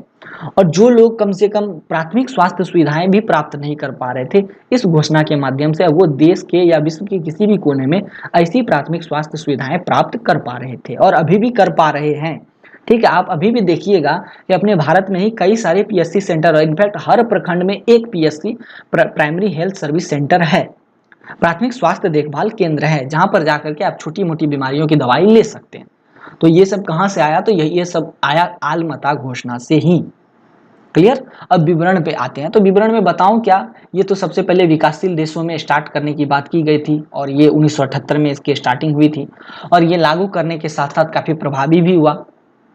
और इसमें यह भी कहा गया कि अगर किसी देश में कमी हो जाती है, मतलब किसी देश में पैसों की कमी है, दिक्कत है, तो उसके लिए दूसरे देश, विकसित देश जो है मदद करे। ठीक है, सॉरी दोस्तों, पानी की बोतल गिर गई, माफी चाहता हूँ। ठीक है, अब देखिए ये जो घोषणा हुई, इसको कई सारे सरकारों ने, कई सारे देश की सरकारों ने माना भी। और घोषणा में सरकारों ने डब्ल्यूएचओ, यूनिसेफ और अन्य अंतर्राष्ट्रीय संगठनों के साथ साथ बहुपक्षीय और द्विपक्षीय एजेंसियों, गैर सरकारी संगठनों, फंडिंग एजेंसियों, सभी स्वास्थ्य कार्यकर्ताओं और विश्व समुदाय से प्राथमिक स्वास्थ्य के लिए राष्ट्रीय और अंतर्राष्ट्रीय प्रतिबद्धता का समर्थन करने का आग्रह भी किया। मतलब सभी सरकारों ने ये कहा कि भैया देखिए, हम लोग आलमता घोषणा के तहत पीएससी को इम्प्लीमेंट कर रहे हैं या फिर अन्य प्राथमिक स्वास्थ्य सुविधाओं को इम्प्लीमेंट कर रहे हैं, तो अगर हमें कोई दिक्कत आती है, अगर हम विकासशील देश में हैं और अगर हमें कोई दिक्कत आती है, तो हमारी मदद के लिए डब्ल्यूएचओ आ गया है, या फिर UNICEF, United Nations children, UNICEF children health, sorry children education fund है शायद, United Nation international children education fund, WHO, world health organisation वगैरह आ गया है, या फिर अन्य अंतर्राष्ट्रीय संगठन वगैरह आ गया है, और फिर हमारे प्राथमिक स्वास्थ्य सुविधाओं को बेहतर करने में हमारी मदद करें। क्लियर है? सभी बातें समझ में आ गई। अब देखिए, आलमता घोषणा पत्र की कुछ आलोचना भी हुई है दोस्तों। हालांकि ये बहुत अच्छा कार्यक्रम है, अभी भी लगभग चल रहा है, पीएससी वगैरह की सुविधाएं हमें दी जा रही हैं, लेकिन इसकी आलोचनाएं भी की जा रही है, क्योंकि कुछ लोगों का तर्क है कि ये जो मतलब स्वास्थ्य संबंधी बातें जो इस आलमता घोषणा में की गई है, ये लगभग संभव नहीं है, क्योंकि यह कुछ ज्यादा ही आदर्श हो गया है। इसी तरीके से एक मार्कोस क्यूटोस है, उनका दावा है कि यह जो घोषणा आलमता है यह अवास्तविक है, मतलब ये झूठा है, छद्म है, आदर्शवादी, ये कुछ ज्यादा ही आदर्शवादी है, और इसमें देखभाल की कोई बात नहीं की जा रही है, बल्कि इसमें लोगों को मारने की बात की जा रही है। ठीक है, क्लियर है? अब आगे बढ़ते हैं। देखिए इतनी सारी जो आलोचनाएं इसकी स्टार्ट हुई, तो रॉकफेलर फाउंडेशन ने 1979 में बेलाजियो सम्मेलन में, मतलब ये आलमता घोषणा के एक साल बाद हुआ था, इस सम्मेलन में इटली में एक स्वास्थ्य और जनसंख्या विकास सम्मेलन को प्रायोजित किया। और इसका भी उद्देश्य कुल मिलाकर के यही था कि पीएससी के लक्ष्य जो है उसको निर्दिष्ट किया जाए, मतलब पीएससी जो प्राइमरी हेल्थ सर्विस है उसके लक्ष्यों को और ज़्यादा मतलब स्पष्ट किया जाए और इसको अधिक प्रभावी बनाया जाए। तो यही सारी चीज़ें यहाँ पर लिखी गई थी और ये सारी चीज़ें मैं अब आप लोगों को बता चुका हूँ। क्लियर। अब तीनों राष्ट्रीय स्वास्थ्य नीति जो 1983 में जो राष्ट्रीय स्वास्थ्य नीति आई और 2002 में जो आई और 2017 में जो आई, इसकी चर्चा कीजिए या भारतीय स्वास्थ्य तंत्र पे संक्षिप्त बहस कीजिए। तो इसमें बताने लायक कुछ नहीं है दोस्तों, ये एकदम फैक्चुअल क्वेश्चन है, वो मैं आप लोगों को बता देता हूँ। अगर आपसे कोई भी क्वेश्चन पूछ ले कि राष्ट्रीय स्वास्थ्य नीति 1983 के बारे में बताइए या राष्ट्रीय स्वास्थ्य नीति 2002 के बारे में बताइए या राष्ट्रीय स्वास्थ्य नीति 2017 के बारे में बताइए, तो आपको सेम आंसर लिखना है। तो ये जो देखिए दोस्तों, ये जो मतलब ये राष्ट्रीय स्वास्थ्य नीति थी, इसकी चर्चा 1983 से पहले कभी हुई ही नहीं। मतलब स्वास्थ्य से संबंधित कोई भी बातें लगभग किसी भी भारतीय सरकार ने नहीं की। स्वास्थ्य को कोई भी उतना महत्वपूर्ण फैक्टर जो है भारत में नहीं माना जाता था। लेकिन 1979 में एक जर्नल मतलब पब्लिश हुआ और उस जर्नल में कुछ समीक्षा जो है प्रकाशित की गई। और ये जो जर्नल थी, ये इंडियन मेडिकल एसोसिएशन, ये शायद अभी आईसीएमआर बन चुका है, Indian medical council research and organisation. तो इंडियन मेडिकल एसोसिएशन ने स्वास्थ्य संबंधी एक समीक्षा 1979 में प्रकाशित की और इन्हीं इन्हीं ये समीक्षा के आधार पर भारत सरकार ने 3 एनएचपी अब तक बनाए हैं। ठीक है, नेशनल हेल्थ पॉलिसी, राष्ट्रीय स्वास्थ्य नीति अब तक बनाए हैं। और 3 एनएचपी जो है वो कुछ इस तरीके से, एनएचपी 1983 नेशनल हेल्थ पॉलिसी 1983 मतलब राष्ट्रीय स्वास्थ्य नीति 1983, एनएचपी 2002 राष्ट्रीय स्वास्थ्य नीति 2002 national health policy 2002 and NHP 2017 national health policy 2017 राष्ट्रीय स्वास्थ्य नीति 2017। तो 3 नीतियां बनाई है केंद्र सरकार ने अब तक में। तो 1983 में राष्ट्रीय स्वास्थ्य नीति की घोषणा की गई और ये कहां से स्टार्ट हुआ, तो जब 1979 में द इंडियन मेडिकल एसोसिएशन ने जर्नल प्रकाशित किया और केंद्र सरकार से आग्रह किया कि आप इस पे गौर कीजिए और इसके माध्यम से इसको ध्यान में रखते हुए कुछ राष्ट्रीय स्वास्थ्य नीति बनाइए ताकि देश के अंदर हर ग्रामीण व्यक्ति को या हर शहरी व्यक्ति को कम से कम बेहतर स्वास्थ्य सुविधाएं मिल सके। और ये जो मतलब ये जो राष्ट्रीय स्वास्थ्य नीति है, यह भी लगभग आलमता घोषणा से ही प्रेरित थी। 1983 ईस्वी में केंद्र सरकार की मतलब भारतीय केंद्र सरकार की ओर से राष्ट्रीय स्वास्थ्य नीति की घोषणा हुई, जिसमें कहा गया कि कम से कम ग्रामीण क्षेत्रों में प्राथमिक स्वास्थ्य सेवाओं का सुदृढ़ीकरण हो, बेहतर प्राथमिक सुविधाएं जो है ग्रामीण क्षेत्र के लोगों को मिले। ठीक है, और इस 1983 के एनएचपी के माध्यम से यह कहने की कोशिश भी की गई कि कम से कम ग्रामीण लोगों को बेहतर स्वास्थ्य का लाभ जो है वो प्राप्त हो और यह लक्ष्य भी सुनिश्चित किया गया। और इसके तहत स्वास्थ्य सेवाओं का विकेंद्रीकरण किया गया। मतलब ऐसा नहीं है कि अब केवल और केवल राज्य में एक ही अस्पताल होंगे या फिर केवल और केवल जिले में एक ही अस्पताल होंगे। तो स्वास्थ्य सेवाओं का विकेंद्रीकरण करके बताया गया कि कम से कम एक जिले में 2-4 अस्पताल तो होंगे ही या फिर कम से कम प्रखंड वगैरह में भी एक सरकारी अस्पताल होंगे। तो इस तरीके से स्वास्थ्य सेवाओं का विकेंद्रीकरण किया गया एनएचपी के तहत 1983 वाले के तहत। उसी तरीके से चिकित्सा और स्वास्थ्य को बढ़ावा देने के लिए चिकित्सा और स्वास्थ्य संबंधी सुविधाएं बढ़ाई गई और भारतीय चिकित्सा पद्धतियों के मध्य समन्वय, सर्वव्यापी टीकाकरण, मातृ शिशु तथा स्कूल स्वास्थ्य सेवाओं पर नियंत्रण इत्यादि की शुरुआत जो है वो लगभग इस नीति के तहत की गई, ताकि मतलब एक अच्छा खासा बैलेंस जो है वो क्रिएट हो सके और प्रत्येक व्यक्ति को कम से कम बेहतर स्वास्थ्य सुविधाएं मिल सके। और इस तरीके के एनएचपी मतलब नेशनल हेल्थ पॉलिसी के माध्यम से कुल मिलाकर के ग्रामीण स्वास्थ्य सेवाओं में आज अच्छे खासे सुधार हमें देखने को मिलते हैं।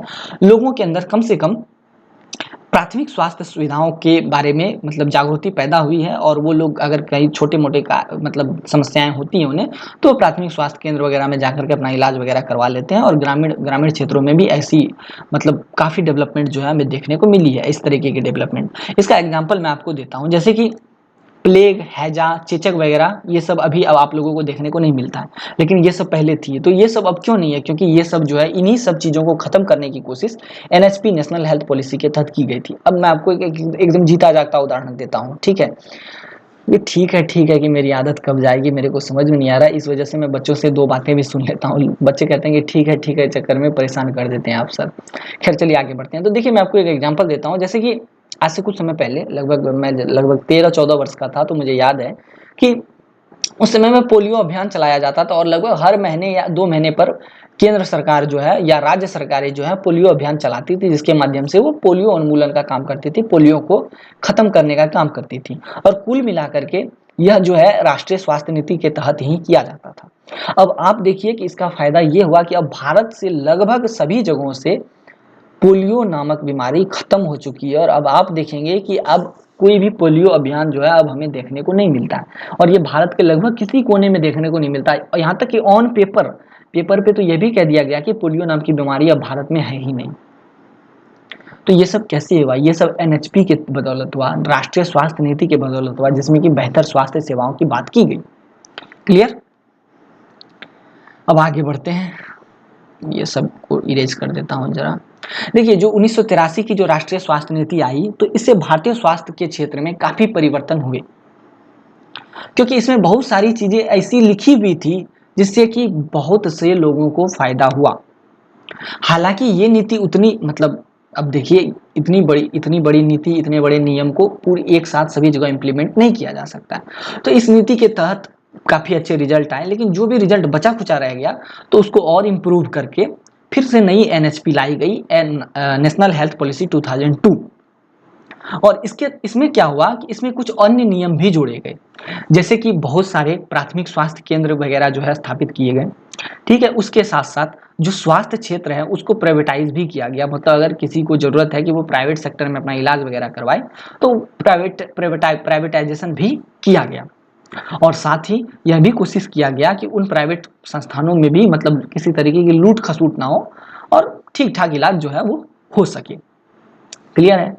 तो धीरे धीरे कुल मिलाकर के हमने ये देखा कि अलग अलग जो राष्ट्रीय स्वास्थ्य नीति है वो अलग अलग तरीके के इम्प्रूवमेंट जो है वो करती आ रही है, और लोगों को या ग्रामीण लोगों को या शहरी लोगों को या गरीब लोगों को बेहतर स्वास्थ्य सुविधाएं देने की कोशिश कर रही है। जिस प्रकार 2002 में एनएसपी जो आई थी उसमें अधिकतर स्वास्थ्य सेवाओं को प्राइवेटाइज किया गया और लोगों तक पहुंच आसान बनाई गई, और साथ में कई सारे मेडिकल कॉलेज वगैरह खोलने की शुरुआत भी हुई।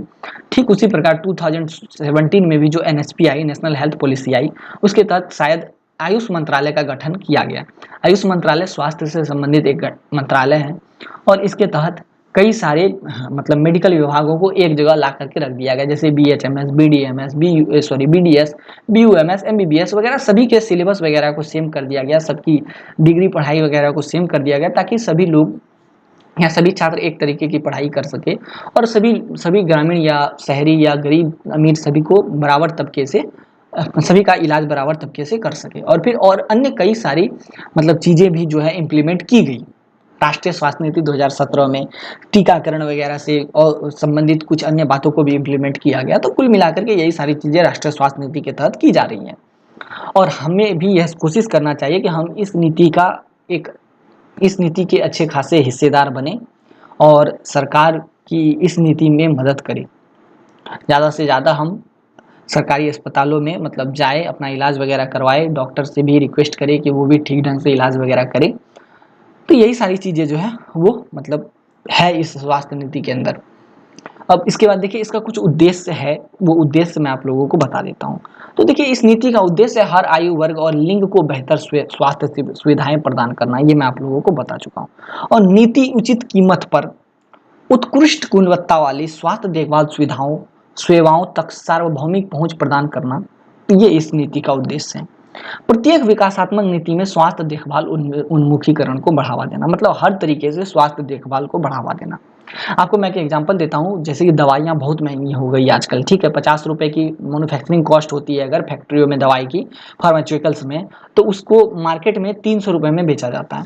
तो सरकार ने कहा क्या कि भैया ठीक है, हम प्राइवेट लोगों को नहीं रोक लगा सकते हैं, तो कम से कम हम अपने ही तरफ से कुछ काम करते हैं। और सरकार ने क्या किया, तो सरकार ने वो क्या कहते हैं, ये पीएम जन औषधि योजना की शुरुआत कर दी। वहां पर जेनरिक दवाएं आप सस्ती कीमत पर प्राप्त कर सकते हैं। तो कुल मिलाकर के सरकार ने मतलब कुछ अच्छे काम तो किए हैं, और ये सब एनएचपी के तहत ही लगभग किया जा रहा है। ठीक है, बेहतर उपचार तक पहुंच प्रदान करना हर मनुष्य की, यह भी एनएचपी का उद्देश्य है। और इसका एक लक्ष्य है कि 2025 तक कम से कम कैंसर, हृदय और पुरानी सांस की बीमारी, मधुमेह रोग इत्यादि जो बीमारी है उसको कम से कम 25% तक कम किया जाए। क्लियर है? अब इसमें से एक यहाँ है राष्ट्रीय स्वास्थ्य नीति 2017 के मूल सिद्धांत। तो ये तो मैं बता चुका हूँ, फिर भी बता देता हूँ। इस नीति में देखिए, जाति, लिंग, विकलांगता, गरीबी और सामाजिक बहिष्कार के अन्य रूप के आधार पर असमानता को कम करे और गरीब और वंचित रोगियों को कम से कम वित्तीय सुरक्षा मिले और उनका उचित इलाज हो, यही सब है। फिर स्वास्थ्य सेवाओं और दवाओं को किफायती बनाना, समाज में हर तबके तक इसकी पहुंच हो, यही सब सारी चीजें जो है इसमें बताई गई, उसमें बताना कुछ है नहीं। अब राष्ट्रीय स्वास्थ्य मिशन की थोड़ी चर्चा कीजिए, या राष्ट्रीय ग्रामीण स्वास्थ्य मिशन और राष्ट्रीय नगरीय मिशन की चर्चा कीजिए। देखिए, जो ये NHRM है, नेशनल हेल्थ रूरल मिशन, ठीक है, तो ये जो है इसका आरंभ केंद्र सरकार ने 12 अप्रैल वर्ष 2005 में किया था, मतलब 12 अगस्त 2005 में किया था। और इसका उद्देश्य था ग्रामीण क्षेत्रों में कम से कम प्रत्येक नागरिक को स्वास्थ्य सेवाएं बेहतर तरीके से प्राप्त हों। और इस मिशन के अंतर्गत सरकार ने देश के आर्थिक रूप से कमजोर परिवार, जिसकी आर्थिक स्थिति अच्छी नहीं है, उन्हें बेहतर स्वास्थ्य सेवाएं देने का वादा किया। स्मार्ट कार्ड वगैरह चलता है, ठीक है, अगर फिर ठीक है बोल रहा हूँ मैं, सॉरी। तो मतलब स्मार्ट कार्ड वगैरह चलता है, ये भी एक तरीके से यही राष्ट्रीय स्वास्थ्य मिशन की एक मतलब राष्ट्रीय स्वास्थ्य मिशन का एक एग्जाम्पल है। स्मार्ट कार्ड के माध्यम से आप लोग 5 लाख तक का मुफ्त इलाज करवा सकते हैं। तो यही सब चीजें हैं इसमें, क्लियर है। देखिए, यही सरकार का मुख्य लक्ष्य है कि सरकार जो है कम से कम ग्रामीण क्षेत्रों में बेहतर स्वास्थ्य सेवाएं उपलब्ध करवा सके। अब देखिए, राष्ट्रीय ग्रामीण स्वास्थ्य मिशन 2023 भी आया और इसमें भी वही बात की गई कि देश के नागरिकों को कम से कम बेहतर स्वास्थ्य सेवाएं मिले। और सरकार ने पिछले कई वर्षों में बहुत से कदम उठाए हैं, लेकिन वो पर्याप्त नहीं है। तो सरकार ने इसको इम्प्रूव किया और उसके साथ साथ कई सारी चीज़ों को जोड़ा और फिर से इसको हमारे सामने प्रस्तुत कर दिया। और सरकार अब ये कोशिश कर रही है कि केवल और केवल गाँव में ही नहीं, बल्कि शहरों में भी गरीब तबके के लोगों को या फिर वंचित लोगों को कम से कम बेहतर स्वास्थ्य सेवाएं मिले। और इसके लिए सरकार ने क्या किया, राष्ट्रीय ग्रामीण स्वास्थ्य मिशन जो कि 2005 में स्टार्ट हुआ था, इसको थोड़ा चेंज किया और 2013 में इसको बदल दिया और इसको कर दिया राष्ट्रीय स्वास्थ्य मिशन। और इस स्वास्थ्य मिशन के तहत दो स्वास्थ्य मिशन को जोड़ा, एक तो राष्ट्रीय स्वास्थ्य ग्रामीण मिशन और दूसरा राष्ट्रीय स्वास्थ्य शहरी mission, national health rural mission, national health urban mission. तो इनका उद्देश्य है शहरों और गांव दोनों ही जगहों पर बेहतर स्वास्थ्य सुविधाएं उपलब्ध करवाना। और ये जो राष्ट्रीय स्वास्थ्य मिशन है दोस्तों, ये इसका संचालन जो है वो स्वास्थ्य एवं परिवार कल्याण मंत्रालय केंद्र सरकार की ओर से किया जाता है। इस मिशन के अंतर्गत कम से कम गरीब महिलाओं को, गरीब लोगों को बेहतर स्वास्थ्य सुविधाएं तो मिलती ही हैं, साथ में महिलाओं को विशेष प्रकार की छूट दी जाती है। जैसे कि अगर मान लेते हैं कि उसको अगर प्रसव होना होता है, मतलब वो प्रेग्नेंट होती है, उनको छुट्टी चाहिए होता है, तो उनको मैटरनिटी लीव दी जाती है बच्चे के जन्म के पश्चात। उसके बाद बच्चा कुपोषण का शिकार ना हो जाए, तो समय समय पर डाइटरी फूड्स वगैरह जो है सरकारें अवेलेबल करवाती है। तो यही सारी चीज़ें जो है सरकार इस मिशन के तहत करती है, क्लियर है। अब इसका क्या उद्देश्य है राष्ट्रीय ग्रामीण स्वास्थ्य मिशन का या राष्ट्रीय शहरी स्वास्थ्य मिशन का? तो देखिए, स्वास्थ्य जीवन शैली को बढ़ावा देना, मैं बता चुका हूँ। शिशु एवं मातृ मृत्यु दर को कम करना, मैटरनिटी लीव क्यों दिया जाता है? इसी वजह से दिया जाता है। स्वास्थ्य देखभाल को बढ़ावा देना, आशा की सहायता, वो ANM होते हैं ना, ठीक है, तो उसकी सहायता प्रदान करना, महामारी वगैरह जो बीमारियां हैं उसकी रोकथाम करना, महिला एवं बाल स्वास्थ्य सेवाओं को बढ़ावा देना, टीबी रोग वगैरह को कम करना, यही सारी चीजें जो है इसमें जुड़ी हुई हैं। अब राष्ट्रीय ग्रामीण स्वास्थ्य मिशन से जुड़ी पहल, जननी सुरक्षा कार्यक्रम की शुरुआत करना। मतलब इस नियम के तहत या इस कार्यक्रम के तहत देश में वैसी सभी महिलाएं जो कि गरीबी रेखा से नीचे जी रही हैं, तो उसको कम से कम प्रसव पीड़ा के समय कुछ सुविधाएं दी जानी चाहिए। जैसे कि उनको लाने ले जाने की सुविधा, मतलब हॉस्पिटल तक लाने ले जाने की सुविधा, दवाई, भोजन इत्यादि की सुविधा मुफ्त में मिलनी चाहिए। तो यही सारी चीज़ें इस नियम के तहत की गई है, जननी सुरक्षा कार्यक्रम। उसके बाद आशा की उपलब्धता बढ़ाना, मतलब स्वयं सेविकाओं को बढ़ाना, ताकि ये राज्य के हर महिलाओं को कम से कम ठीक तरीके से प्रसव करवा सके, क्लियर है। तो यही सारी चीज़ें इसमें लिखी गई है और इसमें कुछ बताने लायक है नहीं। अब वैश्वीकरण की थोड़ी चर्चा कीजिए। इसमें कुछ बताना क्या है दोस्तों, ये तो मैं पहले भी कई बार बता चुका हूँ, सेकेंड ईयर के वीडियोस में, सेकेंड ईयर के कई सारे बुक्स में इस शब्द की चर्चा की गई, तो इसमें बताने लायक कुछ है नहीं, फिर भी मैं शॉर्ट में बता देता हूँ। वैश्वीकरण का मतलब होता है पूरे विश्व का एकीकृत हो जाना, मतलब पूरे विश्व का एक हो जाना। मतलब यहाँ पर ऐसा नहीं है कि सभी देशों की सीमाओं का हट जाना, नहीं, बल्कि पूरे विश्व का बाजार एकीकृत हो जाना। जैसे मैं आपको एक एग्जाम्पल देता हूँ, आज हम लोग इंडिया में बैठे हुए हैं, लेकिन हम लोग अमेरिकन चीज़ों को खरीद पाते हैं, चाइनीज चीज़ों को खरीद पाते हैं, तो चूंकि वो चीज़ें उन देशों में निर्मित हुई है, लेकिन हम उसको यहाँ खरीद पा रहे हैं, तो यही वैश्वीकरण का एक उदाहरण है। मैं आपको ऐसे इस बुक के लैंग्वेज में समझाने की कोशिश करता हूँ। जब विश्व का कोई भी देश या किसी भी क्षेत्र का कोई भी हिस्सा उदारीकरण की नीति को अपना लेता है, तो सभी देश उस खास क्षेत्र के लिए एक हो जाते हैं। इसी प्रक्रिया को वैश्वीकरण कहते हैं। उदारीकरण की नीति को अपनाने वाला देश वैश्वीकरण के अंतर्गत आ जाता है। मतलब उदारीकरण का मतलब है कि मुक्त बाजार हो जाना, बाजार में कोई बंदिश नहीं रहना, कोई भी देश का व्यक्ति, कोई भी देश का सामान कहीं पर भी आ जाके बिक सकता है, या कोई भी देश का सामान वहां आकर के बिक सकता है, तो यही जो है वैश्वीकरण है। जैसे मैं आपको एक एग्जाम्पल देता हूं, मैंने आपको एक एग्जाम्पल तो दिया ही अभी खरीद फरोख्त वाला, मैं आपको एक और सटीक वाला एग्जाम्पल देता हूँ, खाने पीने के माध्यम से देता हूँ। जैसे कि मोमोज आप लोग इंडिया में बहुत खाते हैं, मोमो एक इंडियन डिश नहीं है, मोमो एक चाइनीज डिश है, और ये नेपाल में भी फैल गया और धीरे धीरे ये हमारे इंडिया में भी फैल गया। अब देखिए, जो हमारे भारत का जो उत्तर पूर्वी इलाका है, जैसे असम, मिजोरम, नागालैंड वगैरह का जो इलाका है, ये लोग चाइना से सटे हुए हैं, सिक्किम वगैरह का जो इलाका है चाइना से सटे हुए हैं, तो चाइनीज लोग धीरे धीरे मतलब इधर आते थे और अपने साथ ये मोमो डिश वगैरह लेकर के आते थे, या फिर वहाँ के मतलब इंडियन लोग भी कभी कभी चाइना वगैरह जाते थे, तो वहाँ उन लोगों ने मोमो के बारे में सीख लिया और धीरे धीरे वो आकर के वो उत्तर पूर्वी लोग मतलब वहाँ पर मोमो वगैरह बनाने लगे और धीरे धीरे वो पूरे के पूरे भारत में ही फैल गया। तो चूंकि इसमें क्या हुआ, वो चीज़ जो हमारी थी ही नहीं, लेकिन हमने उसको अपना लिया, तो यही वैश्वीकरण है। हम जीन्स पहनते हैं, हमारे जीन्स का पहनना हमारे देश की संस्कृति नहीं है, लेकिन हम पहनते हैं क्योंकि ये वैश्वीकरण का एक हिस्सा है, क्योंकि हम मुक्त बाजार में रहते हैं और जीन्स हमारे लिए विदेशों से आती है। हालांकि अब तो यहाँ पर इंडिया में भी मैन्युफैक्चरिंग हब सब बन चुके हैं, लेकिन पहले हमारे संस्कृति का हिस्सा नहीं था। हम लोग लुंगी धोती वगैरह पहन के रहते थे, कुर्ता वगैरह पहनते थे, लेकिन अब हम लोग जींस पहनते हैं, तो ये वैश्वीकरण का एक हिस्सा है। तो कुल मिलाकर के किसी वस्तु, सेवा, विचार पद्धति, पूंजी, बौद्धिक संपदा अथवा सिद्धांत को विश्वव्यापी करना, अर्थात विश्व के प्रत्येक देश का अन्य देशों के साथ व्यापार या अपना मतलब लेन देन करना, वही वैश्वीकरण है। देखिए, वैश्वीकरण की विशेषताएं हैं कुछ, और विशेषता ये है कि यह पूरे विश्व को एक करने की कोशिश करता है। क्लियर है, समझ में आ गया। और यह जो है पूरे विश्व को एक मुक्त बाजार प्रदान करता है।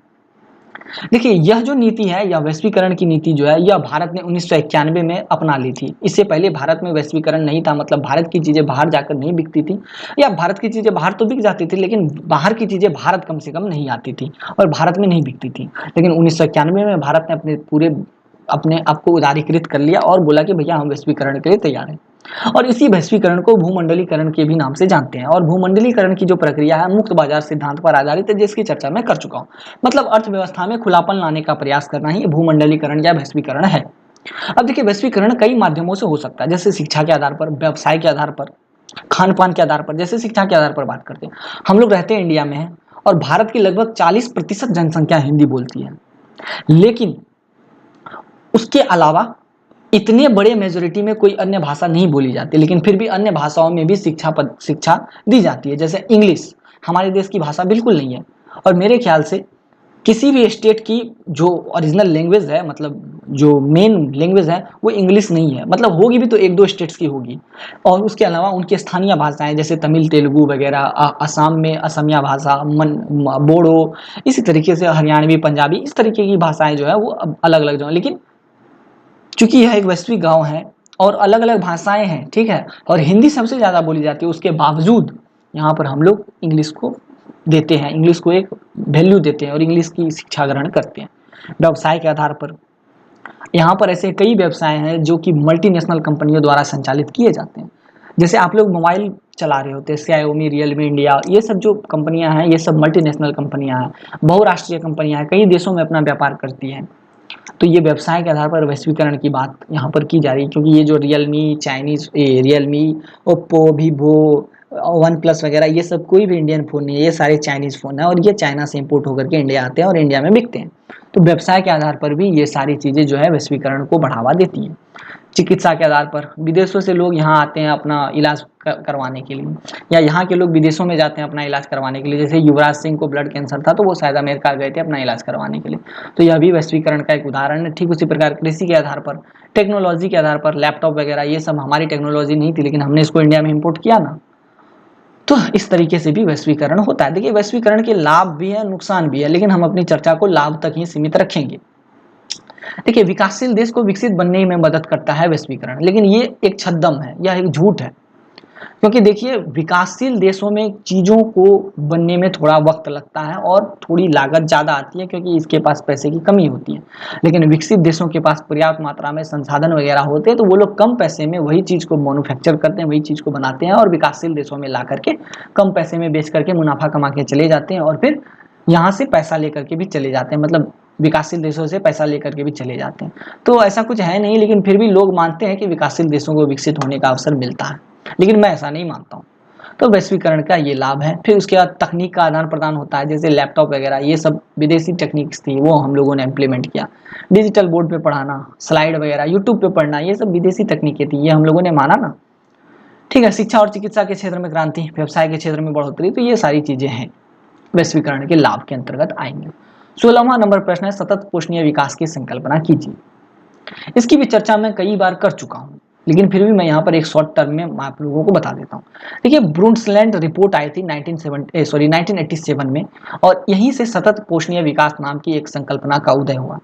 और ये कहता है कि देखिए हमें अपनी निजी जरूरतों को पूरा करना चाहिए, हमें अपनी वर्तमान जरूरतों को पूरा करना चाहिए, लेकिन इसका ये मतलब कदापि नहीं है कि हम भविष्य को बिल्कुल भूल जाएं। मतलब भविष्य को ध्यान में न रखते हुए केवल अपनी निजी जरूरतों को पूरा करना गलत है, बल्कि भविष्य की जरूरतों को ध्यान में रखते हुए वर्तमान की जरूरतों को पूरा करना सतत पोषणीय विकास है। और यही जो धारणा है ये 1987 में ब्रुंडसलैंड या ब्रंटलैंड कमीशन के बाद विकसित हुई। मतलब मेरा कहना यहाँ ये है कि जैसे मान लेते हैं हम लोग पेट्रोल का अंधाधुंध इस्तेमाल कर लेते हैं, एक समय ऐसा आएगा कि पेट्रोल खत्म हो जाएगा, हम लोग तो मर जाएंगे, हम लोग तो चले जाएंगे, लेकिन हमारी आगे आने वाली पीढ़ी को दिक्कत हो जाएगा। तो कुल मिलाकर के हमें जो है उस पेट्रोल का इस तरीके से इस्तेमाल करना है कि ये कम से कम अगली पीढ़ी को मिल जाए और वो इसका इस्तेमाल कर सके। तो यही सतत पोषणीय विकास है। सतत विकास केवल लोगों का विकास नहीं है, बल्कि यह पर्यावरण का भी विकास है, समाज का भी विकास है और आर्थिक पहलुओं का भी विकास है। क्लियर? देखिए यह जो सतत पोषणीय विकास की अवधारणा है ये अचानक से नहीं उभरी, यह धीरे धीरे उभर रही थी। 1960 के दशक के अंत में पश्चिमी दुनिया, मतलब जो हमारा जो पश्चिमी देश है, जैसे यूरोप वगैरह जो है, यूरोप के जो देश वगैरह हैं, तो वहां पर पर्यावरणीय मुद्दों के प्रति जागरूकता का उदय हो रहा था। और इस जागरूकता के बारे में हम लोग पहले चर्चा कर चुके हैं, पर्यावरणीय इतिहास की स्टार्टिंग कहाँ से हुई, कहाँ से कैसे कैसे लोगों ने पर्यावरणीय इतिहास को पढ़ना स्टार्ट किया। तो ठीक उसी समय से पर्यावरणीय मुद्दों के प्रति जागरूकता भी बढ़ रही थी 1968 के आसपास में।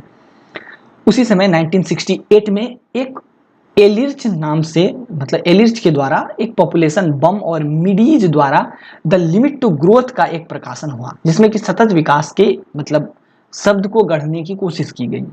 ठीक है, और इसी के बाद धीरे धीरे पर्यावरणीय नुकसान के बारे में लोग जो है मतलब समझने लगे और उनके बारे में चिंता करने लगे।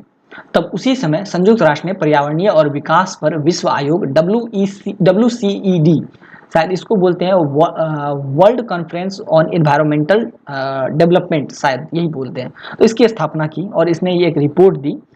और ये रिपोर्ट 1987 में दी गई, जिस रिपोर्ट को हम ब्रुंडलैंड या ब्रंटलैंड कमीशन रिपोर्ट के नाम से जानते हैं, और या फिर हम इसे हमारा साझा भविष्य या हमारा आम भविष्य के नाम से जानते हैं। तो यहीं से जो है कुल मिलाकर के सतत पोषणीय विकास नाम की एक अवधारणा का उदय होता है।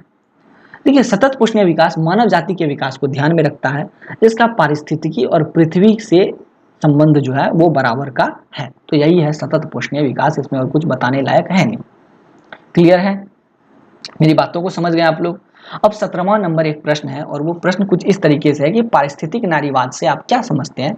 समाज में महिलाओं की स्थिति को कम करने के लिए इको फेमिनिज्म कैसे प्रकाश की किरण हो सकती है? प्रासंगिक उदाहरणों के साथ अपने उत्तर की पुष्टि कीजिए। देखिए यहाँ पर मैं आपको बताने की कोशिश कर रहा हूँ कुछ, और वो चीजें अगर आप समझ गए तो बहुत अच्छी बात होगी। देखिए एक्चुअली क्या है कि हम इतने समय से अभी केवल और केवल पर्यावरण के बारे में डिस्कस करते आ रहे हैं, लेकिन हमने पर्यावरण के इतिहास की चर्चा तो कर ली, लेकिन हमने ये चर्चा नहीं की कि पर्यावरण से क्या नारियों को भी कोई नुकसान होता है। तो उत्तर है हाँ, होता है। और इसी नारियों को होने वाले नुकसान की चर्चा पारिस्थितिक नारीवाद करती है। मतलब कुल मिलाकर के पारिस्थितिक नारीवाद का कहना है कि कैसे प्रमुख समूहों के आर्थिक विकास ने प्रकृति के अत्यधिक शोषण को बढ़ावा दिया है, और यह जो शोषण है जो कि प्रकृति का हो रहा है, इससे महिलाएं भी किसी न किसी तरीके से प्रभावित हो रही है। मैं आपको एक एग्जांपल से समझाने की अभी कोशिश करूंगा। देखिए इको फेमिनिज्म की जो कॉन्सेप्ट इको फेमिनिज्म का जो कॉन्सेप्ट है, ये 1970 के आसपास में आया, और इसमें यह बताया गया कि देखिए मान लेते हैं मनुष्य जो है प्रकृति का अत्यधिक दोहन कर रहा है। दोहन का मतलब ये हो गया जैसे उसको क्या कहते हैं, जैसे कि उसको काफी मात्रा में भोजन की आवश्यकता है। मनुष्य जो है मतलब खेती में तो महिलाएं तो जाती नहीं है, पुरुष जाते हैं। तो पुरुष क्या करते हैं, मान लेते हैं उसको साग सब्जी की आवश्यकता है और ज्यादा साग सब्जी की आवश्यकता है, तो वो क्या करते हैं अपने साथ इंजेक्शन लेके जाते हैं और उस साग सब्जी में लगा देते हैं, और साग सब्जी में लगा देते हैं, साग सब्जी तुरंत फल फूल जाती है। अब देखिए मनुष्य साग सब्जी को तो खाता है, उससे मनुष्य को कुछ नहीं होता है, लेकिन महिलाओं को इससे नुकसान हो जाता है। महिलाएं चूंकि प्रेग्नेंट होती हैं, महिलाओं का एक नेचर है कि उनको प्रेग्नेंट होना पड़ता है, तो चूंकि वो दवाई वाले मतलब वो विषाक्त पदार्थों का सेवन करेंगी, विषाक्त चीजें खाएंगी, तो जाहिर सी बात है कि उनको नुकसान होगा, उनकी प्रेगनेंसी को नुकसान होगा। अब ऐसे में क्या होगा कि दिक्कत होगी। तो यहीं पर ये बताने की कोशिश की जा रही है इस पारिस्थितिक नारीवाद के माध्यम से कि देखिए मनुष्य ने या मानव ने या पुरुषों ने प्रकृति के शोषण को बढ़ावा दिया है, और यह जो प्रकृति का शोषण हो रहा है यह इनडायरेक्टली और प्रत्यक्ष तरीके से महिलाओं को भी नुकसान पहुंचा रहा है, और इसका एक एग्जाम्पल मैंने अभी आपको दिया है। ठीक है, पारिस्थितिकतावाद प्रकृति, महिलाओं और पूंजीवादी अर्थव्यवस्था के बीच संबंधों पर विशेष ध्यान देता है। मतलब नहीं समझे, मैं आपको समझाता हूँ। देखिए ये जो पारिस्थितिक नारीवाद है ये कहता है देखिए भैया आप पैसे के लिए कुछ भी कीजिए, प्रकृति को कितना भी नुकसान पहुंचाइए, लेकिन इससे महिलाओं को नुकसान नहीं होना चाहिए। इनफैक्ट वो ये कहती है भैया आप प्रकृति को भी क्यों नुकसान पहुंचा रहे हैं, आप प्रकृति के दास हैं। ठीक है, आप प्रकृति के मालिक नहीं है, आप प्रकृति के स्वामी नहीं है, आप प्रकृति के दास हैं, और आप प्रकृति के दास बन के रहिए और उसका अत्यधिक दोहन ना कीजिए। क्लियर है, समझ में आ गई मेरी बात। पारिस्थितिकी नारीवादी विचारक मानव और प्राकृतिक दुनिया के बीच संबंधों का विश्लेषण करने के लिए लिंग की अवधारणा को आकर्षित करते हैं। अब ये लिंग क्या है, जेंडर क्या है, ये मैं बताना जरूरी नहीं समझता हूँ, क्योंकि इसकी चर्चा मैं कई बार कर चुका हूँ पिछले कुछ इंपॉर्टेंट क्वेश्चंस और वीडियो सीरीज के अंदर। अब देखिए यह जो पारिस्थितिक नारीवाद शब्द है, यह शब्द फ्रांसीसी लेखक फ्रांकोइस डी ए ओ, हे भगवान क्या बोल रहा हूं मैं, डी ए उबोन द्वारा अपनी पुस्तक ली फेमिनिज्म ओ ला मार्ट में गढ़ी गई थी। 1974 में ये बुक आई थी। और ये जो इको फेमिनिस्ट सिद्धांत है यह हरित राजनीति के एक नारीवादी सिद्धांत पर जोर देता है, जो एक समतावादी सहयोगी समाज की मांग करता है जिसमें कोई एक समूह प्रमुख न हो। आज पारिस्थितिक नारीवाद की कई शाखाएं हैं विभिन्न दृष्टिकोणों और विश्लेषणों के साथ, जिसमें उदार पारिस्थितिकवाद, आध्यात्मिक सांस्कृतिक पारिस्थितिकवाद और सामाजिक सांस्कृतिक समाजवादी पारिस्थितिकवाद शामिल हैं। पारिस्थितिक नारीवाद की व्याख्या और इसे सामाजिक विचारों पर कैसे लागू किया जा सकता है, इसमें पारिस्थितिक नारीवाद कला, सामाजिक न्याय और राजनीतिक दर्शन, धर्म, समकालीन नारीवाद और कविता इत्यादि शामिल। देखिए मैं बताता हूँ, मुद्दा ये है कि ये जो इको फेमिनिज्म शब्द है या फिर ये जो पारिस्थितिक नारीवाद है, यह कुल मिलाकर के हरित राजनीति पर जोर देता है। मतलब ये कहता है देखिए भैया आप प्रकृति से उतना छेड़छाड़ मत कीजिए, बल्कि प्रकृति को हरी भरी रखने की कोशिश कीजिए, और ये कोशिश कीजिए कि आप प्रकृति के दास बने रहें और प्रकृति के हिसाब से चले और प्रकृति को कम नुकसान पहुंचाएं। और ये पारिस्थितिक नारीवाद कहता है कि जितना आप कम नुकसान प्रकृति को पहुंचाएंगे उतना ही कम नुकसान औरतों को होगा, मतलब उतना ही कम नुकसान नारियों को होगा, और नारी उतने ही खुश रहेंगे। तो कुल मिलाकर के ऐसे कई अध्ययन जो है वो हमें पारिस्थितिक नारीवाद के अंदर देखने को मिलते हैं, और इसकी अभी कई सारी शाखाएं भी विकसित हो चुकी हैं जो कि इस पारिस्थितिक नारीवाद की वकालत करती हैं। तो मेरे ख्याल से अब आप लोग पारिस्थितिक नारीवाद को समझ गए होंगे। मैंने आपको एक एग्जाम्पल भी दिया प्रेगनेंसी वाला, ठीक उसी प्रकार अन्य कई चीजें हैं जैसे कि मतलब नारियों को नुकसान हो रहा है, और ये शब्द जो है गढ़ा गया 1970 के आसपास। देखिए हम लोग पहले ये तो जानते थे कि हम प्रकृति को नुकसान पहुंचा रहे हैं, लेकिन हम ये नहीं जानते थे कि मतलब हम प्रकृति को नुकसान पहुंचाने के साथ साथ नारीवादी शक्तियों को भी नुकसान पहुंचा रहे हैं और उसी नारीवादी शक्तियों को जो नुकसान हम पहुंचा रहे हैं उसी को उजागर करता है ये पारिस्थितिक नारीवाद। क्लियर है मेरी बातों को? अब आप लोग समझ गए। मैं अब थोड़ा पानी पी लेता हूं तभी मैं आप लोगों से कुछ बोल पाऊंगा, बहुत देर से बोल रहा हूं मैं। चलिए अब मैं आप लोगों को फिर और थोड़ा बहुत बता देता हूं पारिस्थितिक नारीवाद के बारे में। देखिए ऐसे कई सारे पारिस्थितिक नारीवाद हैं जो इस बात की जांच करते हैं कि कैसे प्रकृति के उत्पीड़न के साथ साथ महिलाओं का उत्पीड़न होता है। मतलब कैसे प्रकृति का उत्पीड़न हो रहा है और कैसे महिलाओं का उत्पीड़न हो रहा है, मतलब दोनों के साथ कैसे कैसे दुर्व्यवहार हो रहे हैं, उसके बीच में समानता क्या है, इसी चीज का अध्ययन जो है पारिस्थितिक नारीवाद करने की कोशिश करता है। क्लियर? और ये पारिस्थितिक नारीवाद कहता है कि महिलाओं और प्रकृति को संपत्ति के रूप में नहीं देखना चाहिए, बल्कि हमें महिलाओं और प्रकृति के साथ साथ बराबर का सम्मान करना चाहिए और समता का व्यवहार जो है वो करना चाहिए। मतलब ना तो पुरुष को महिलाओं पर हावी होना चाहिए और ना ही पुरुष को प्रकृति पर हावी होना चाहिए, बल्कि उसे उसके साथ मिलकर के चलना चाहिए ताकि एक अच्छा खासा जो बैलेंस है वो क्रिएट किया जा सके और सभी को सम्मान मिल सके। मतलब प्रकृति को भी सम्मान मिले और साथ ही नारीवादी ताकतों को भी सम्मान मिले। यही चीजें यहाँ पर बताने की कोशिश की गई हैं। मेरे ख्याल से अब ये सारी बातें क्लियर हो गई होंगी। अब अगला प्रश्न है, भगवान ये क्या हो गया, सॉरी, संयुक्त राष्ट्र पर्यावरण कार्यक्रम के बारे में बताइए। UNEP, United Nation environmental programme. तो देखिए दोस्तों यह एक अंतर्राष्ट्रीय पर्यावरणीय प्राधिकरण है और यह जो है यूनाइटेड नेशंस का एक हिस्सा है और इसमें कुछ नहीं है, इसमें केवल इतना है कि कैसे वैश्विक पर्यावरणीय एजेंडा को स्थापित किया जा सके और कैसे वैश्विक पर्यावरण की सुरक्षा की जाए, यही सारी चीजें इसमें की जाती हैं और यही सारी चीजों से संबंधित कार्यक्रम वगैरह इसमें चलाए जाते हैं। जैसे कि इसमें वैश्विक पर्यावरणीय संबंधी एजेंडा की बात होती है, संयुक्त राष्ट्र सतत विकास की बात होती है, सतत विकास कार्यक्रम की बात होती है और फिर पर्यावरण के आयाम, मतलब पर्यावरण को कैसे ठीक ठाक किया जा सके, वही सारी चीजें इसमें मतलब डिस्कशन की जाती है। 1960 और 1970 के दशक में जब प्रदूषण बढ़ रहा था तो अंतर्राष्ट्रीय नेतृत्व को पर्यावरण संबंधी चिंताएं होने लगी थी और इसी वजह से कुछ नियम बनाने की जरूरत जो है वो हो रही थी। क्लियर है?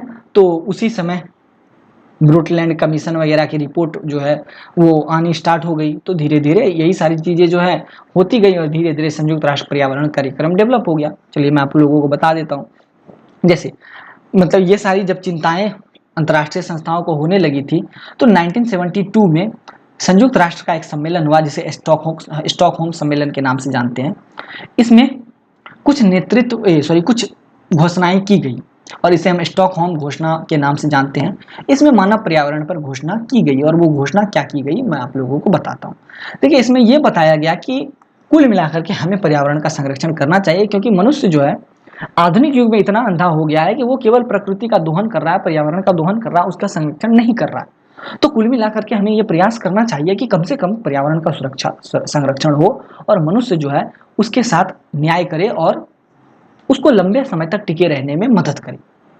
तो यूनाइटेड नेशंस का अगर उद्देश्य अगर हम कुछ देखें तो हम उन उद्देश्यों में पाते हैं कि यह जलवायु परिवर्तन के पर जोर देता है और कहता है कि भैया कम से कम जलवायु परिवर्तन ज़्यादा ना हो और मनुष्य जो है उसको दिक्कत ना हो और मनुष्य भी प्रकृति से ज़्यादा छेड़छाड़ ना करे।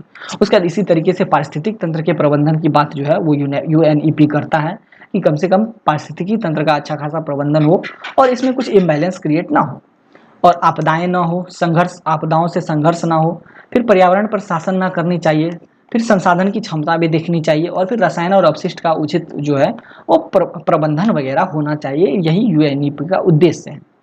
क्लियर?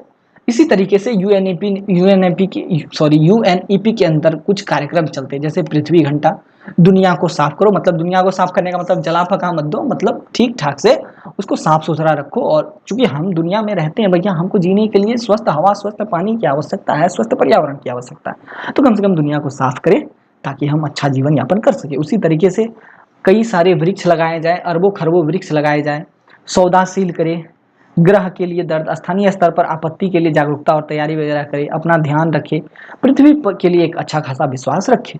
क्लियर है?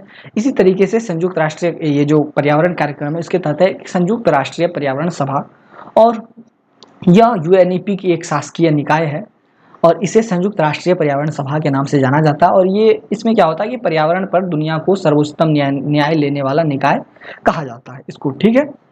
और इसमें कई सारे नियम वगैरह, अंतर्राष्ट्रीय पर्यावरणीय नियम वगैरह बनाए जाते हैं। और इसकी बैठक जो है 2 साल में लगभग एक बार हो जाती है।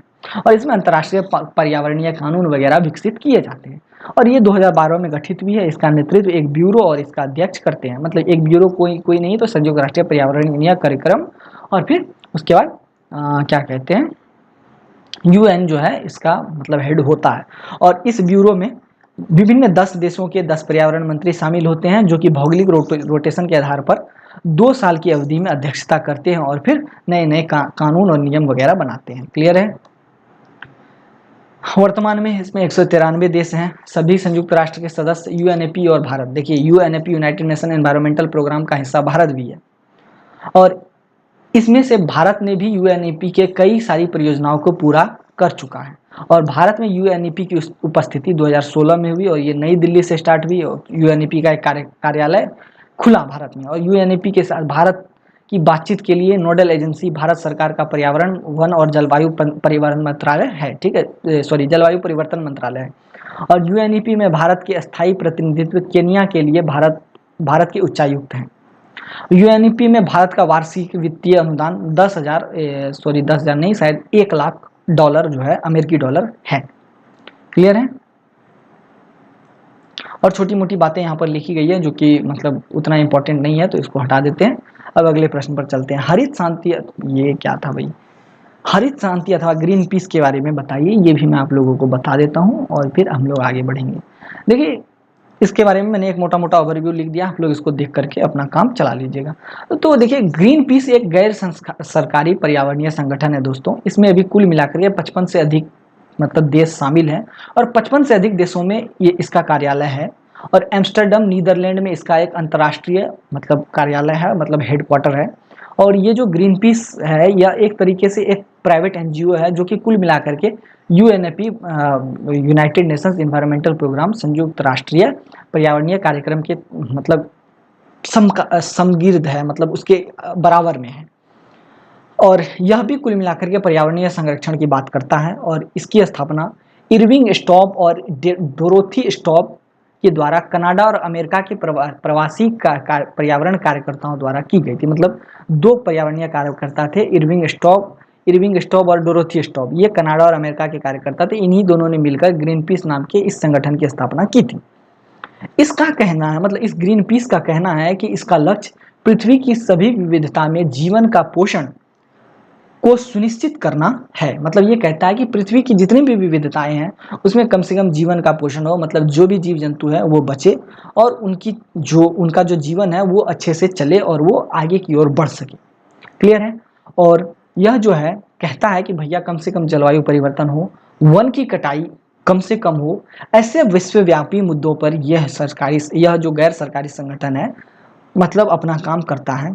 और ये ओवर फिशिंग के बारे में भी मतलब वकालत करता है। कहता है भैया देखिए ज़्यादा फिशिंग मत कीजिए, ज़्यादा मछली वगैरह मत पकड़िए, जेनेटिक इंजीनियरिंग वगैरह मत कीजिए। परमाणु विरोध करता है ये संगठन। ये कहता है कि देखिए आप समुद्र वगैरह में परमाणु परीक्षण मत कीजिए, इससे मतलब नुकसान होता है समुद्री जीव जंतु को। और यह अपने लक्ष्य को प्राप्त करने के लिए कभी प्रत्यक्ष कार्रवाई करता है, कभी अनुसंधान का प्रयोग करता है, कभी पारिस्थितिकी का उपयोग करता है और कभी कभी पैरवी पट्टे भी करता है। और इस वैश्विक संगठन में कम से कम 30 लाख व्यक्तिगत कर्मचारी जो है मतलब काम कर रहे हैं। और यह जो संगठन है यह कुल मिलाकर के इन्हीं कर्मचारियों के पैसे या क्या कहते हैं धन के बदौलत काम कर रहा है। और ये किसी भी अंतर्राष्ट्रीय संस्था या किसी सरकारी निगम या सरकारी संस्था या किसी राजनीतिक दल से किसी भी प्रकार का कोई धन नहीं लेता, बल्कि यह अपना खुद का धन जो है मतलब अपने व्यक्तिगत कर्मचारियों से प्राप्त कर लेता है और वहीं से अपना काम चलाता है। क्लियर है। और यह जो ग्रीन पीस नाम की एक संस्था है इसको संयुक्त राष्ट्र आर्थिक और सामाजिक परिषद के समान ही मान्यता प्राप्त है। और यह एक अंतर्राष्ट्रीय गैर सरकारी संगठन एनजीओ अकाउंटेबिलिटी चार्टर का एक संस्थापक सदस्य है। और यह जो है एक तरीके से पर्यावरण संबंधी पारदर्शिता को बढ़ावा देता है और उसकी जवाबदेही को भी बढ़ावा देता है।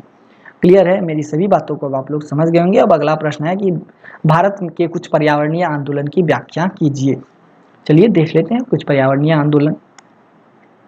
तो पर्यावरण से संबंधित आंदोलन पर्यावरणीय आंदोलन कहलाया दोस्तों। जब सरकारें पर्यावरण को नुकसान पहुंचाने की कोशिश करती हैं तो कुछ कुछ परिस्थितियों में मनुष्य की जो मनुष्यता होती है वो जाग उठती है, उन्हें समझ आ जाता है कि पर्यावरण का नुकसान करना मतलब अल्टीमेटली हमारा खुद का नुकसान होना है, तो वो लोग सरकारों के खिलाफ खड़े हो जाते हैं।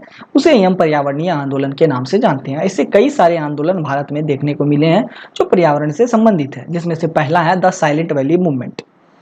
यह साइलेंट वैली जो है केरल के पालघाट जिले में स्थित है और यह राज्य विभिन्न पहाड़ियों से घिरा हुआ है। ये सारी बातें हम जानते हैं। और इसी पहाड़ी प्रणाली में एक नदी है कुंती पुंजा, और इस पे एक बांध बनाने की कल्पना जो है अंग्रेजों ने की थी 1929 में 1929 में।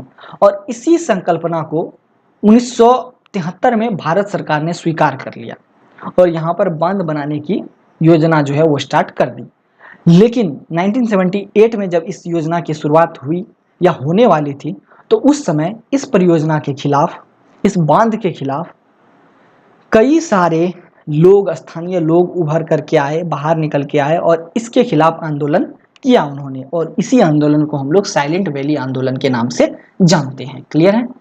और ये आंदोलन 1978 में हुआ। जगह था केरल। इसमें नेता कौन थे? तो केरल शास्त्र साहित्य परिषद के नेता थे इसमें शामिल और स्थानीय लोग थे।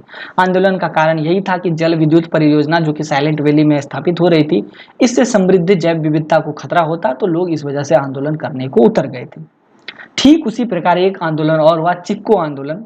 यह भी 24 अप्रैल 1973 को उत्तराखंड के गढ़वाल मंडल के चमोली जिले में चमोली जिले में हुई थी। और चिपको आंदोलन जो है विश्व के प्रसिद्ध पर्यावरणीय आंदोलनों में से एक है। और यह जो आंदोलन हुआ था वो इसलिए हुआ था क्योंकि इसके वजह से इसमें जो भी काम किए जाने वाले थे उससे पहाड़ी में एक तरीके की अस्थिरता आ जाती, तो इस वजह से यह आंदोलन हुआ था। इसमें जो है वनों के काटने की बात की गई थी और ऐसे में दिक्कत हो सकती थी, मतलब वन उत्पादन में गिरावट हो जाती और फिर पहाड़ी निवासी बाजार पर निर्भर हो जाते और इससे जो है एक तरीके से स्थानीय निवासियों को दिक्कत हो जाती। और बाद में जब वन कट जाएंगे तो जाहिर सी बात है कि पहाड़ी भूस्खलन वो होगा, प्राकृतिक आपदाएं आएंगी और इससे वन संसाधनों का दोहन वगैरह तो होगा ही और लोगों को नुकसान भी होगा। तो कुल मिलाकर के इसी वजह से 27 मार्च को चिपको मूवमेंट जो है वो हुआ, यानी पेड़ से गले लगाओ और कहा कि भैया अगर पेड़ काटना है तो पहले हमें काट दो। तो यही आंदोलन जो है हुआ। इसमें सबसे अधिक अगर किसी ने बढ़ चढ़ कर हिस्सा लिया तो सुंदरलाल बहुगुणा जी ने हिस्सा लिया था। आंदोलन का वर्ष था 1973, जगह था उत्तराखंड, नेता थे चंदी प्रसाद भट्ट और सुंदरलाल बहुगुणा और अन्य स्थानीय लोग थे। आंदोलन का कारण क्या था? तो हिमालय के जंगलों में जो वनों का विनाश हो रहा था उसको बचाने की कोशिश यहाँ किए जा रहे थे। ठीक उसी प्रकार बिश्नोई मूवमेंट था।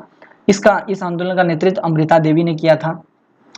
इसमें लगभग 363 लोगों ने अपने जंगल की रक्षा के लिए अपने प्राणों की आहुति दी थी, मतलब अपने पेड़ की रक्षा के लिए मारने को तैयार हो गए थे। और यह आंदोलन अपनी तरीके का पहला आंदोलन था जिसमें कि पेड़ों से लोगों ने आलिंगन कर लिया था, मतलब पेड़ों से लोगों ने गले लगा लिया था, बोला था भैया या तो मेरे को काटो तभी पेड़ काटने को मिलेगा या फिर सीधे हाथ रिटर्न हो जाओ। ये आंदोलन 1700 के आसपास हुआ था। ये लगभग मध्य भारत का आंदोलन था, मध्यकालीन आंदोलन था और यह जगह था राजस्थान और नेता थी अमृता देवी बिश्नोई। इसी तरीके से आंदोलन का उद्देश्य था कि राजा जो है उस समय में नया महल बनवाना चाह रहा था और उसके लिए वो गांव के पवित्र पेड़ों को काटने की कोशिश कर रहा था। तो फिर वही हुआ जो आप लोगों ने सुना। इसी तरीके से अपिको मूवमेंट हुआ, यह पश्चिमी घाट के ग्रामीणों द्वारा किया गया था और यह भी चिपको आंदोलन से प्रेरित एक आंदोलन था। और कर्नाटक के उत्तर कन्नड़ क्षेत्र में यह आंदोलन हुआ था और नवंबर 1983 के आसपास में यह आंदोलन हुआ था। क्लियर है? यहाँ पर भी यही हुआ था कि लोग जो है व्यावसायिक उद्देश्य हेतु इमारती लकड़ी काटना चाह रहे थे, तो उसी का विरोध जो है वो लोगों ने किया था। और इसमें हुआ क्या था कि प्राकृतिक जंगलों को ठेकेदारों ने काट दिया था, मतलब लकड़ी काटकर आधा कुछ लेके गए थे। इसके परिणाम स्वरूप मिट्टी जो है वहाँ की कट गई और फिर जो बारहमासी जल के संसाधन थे वो सूख गए और इसी से झुंझला करके लोगों ने ये आंदोलन किया था। और ये आंदोलन 1983 में हुआ, कर्नाटक में हुआ। इसके नेता थे पांडुरंगा हेगड़े, पश्चिमी घाट के ग्रामीण थे, सकलानी व आसपास के लोग थे और कुछ स्थानीय महिलाएं और युवा भी थे। और इस आंदोलन का उद्देश्य यही था वन विभाग के ठेकेदार काट रहे थे जंगल को, उसको रोकना था, और लोगों ने हरे पेड़ों की कटाई को रोकने की मांग की, तो ये आंदोलन हुआ। इसी तरीके से नर्मदा बचाओ आंदोलन, नर्मदा एक नदी है और इस पर कुछ मतलब जलाशय बनाए जा रहे थे, और इससे जो है काफी सारी पानी को स्टोर किया जाता और वहाँ के आसपास के लोग को वहाँ से हटना पड़ता, तो इससे नुकसान जो है वो हो रहा था। तो इसी वजह से ये आंदोलन हुआ, 1985 में हुआ, गुजरात में हुआ, मध्य प्रदेश और महाराष्ट्र तीनों जगह पर संयुक्त रूप से यह आंदोलन हुआ था। इसके नेता थे मेधा पाटकर और अन्य लोग भी इसमें शामिल थे। इसका उद्देश्य था कम से कम इस बांध के निर्माण को रोकना और ये पता करना कि आखिर ये बांध क्यों निर्मित किया जा रहा है। तो कुल मिलाकर के ये सारी बातें थी दोस्तों जो कि मुझे बतानी थी, और इसी के साथ ये वाला वीडियो अब खत्म होने को है। अब इसमें कोई भी प्रश्न नहीं बचा, मेरे से जितना हो पाया मैंने आप लोगों के लिए किया। मैं आशा करता हूँ कि ये वीडियो सेशन आप लोगों को पसंद आएगा। फिर मिलेंगे दोस्तों नेक्स्ट वीडियो में। Till then tata bye bye, take care. अगले वीडियो में या अगले वीडियो सीरीज में हम लोग कुछ नए टॉपिक्स को डिस्कस करेंगे। अब मैं आप लोगों से एक रिक्वेस्ट करता हूँ कि जिनको जो भी सब्जेक्ट लगता है कि भैया ये सब्जेक्ट रह गया जिसका एग्जाम आगे होने वाला है, तो आप लोग कमेंट कर दीजिएगा, मेरे को जो ठीक लगेगा उसमें से एक आध वीडियो मैं आप लोगों के लिए बना दूंगा। अभी के लिए बस इतना ही। Till then tata bye bye.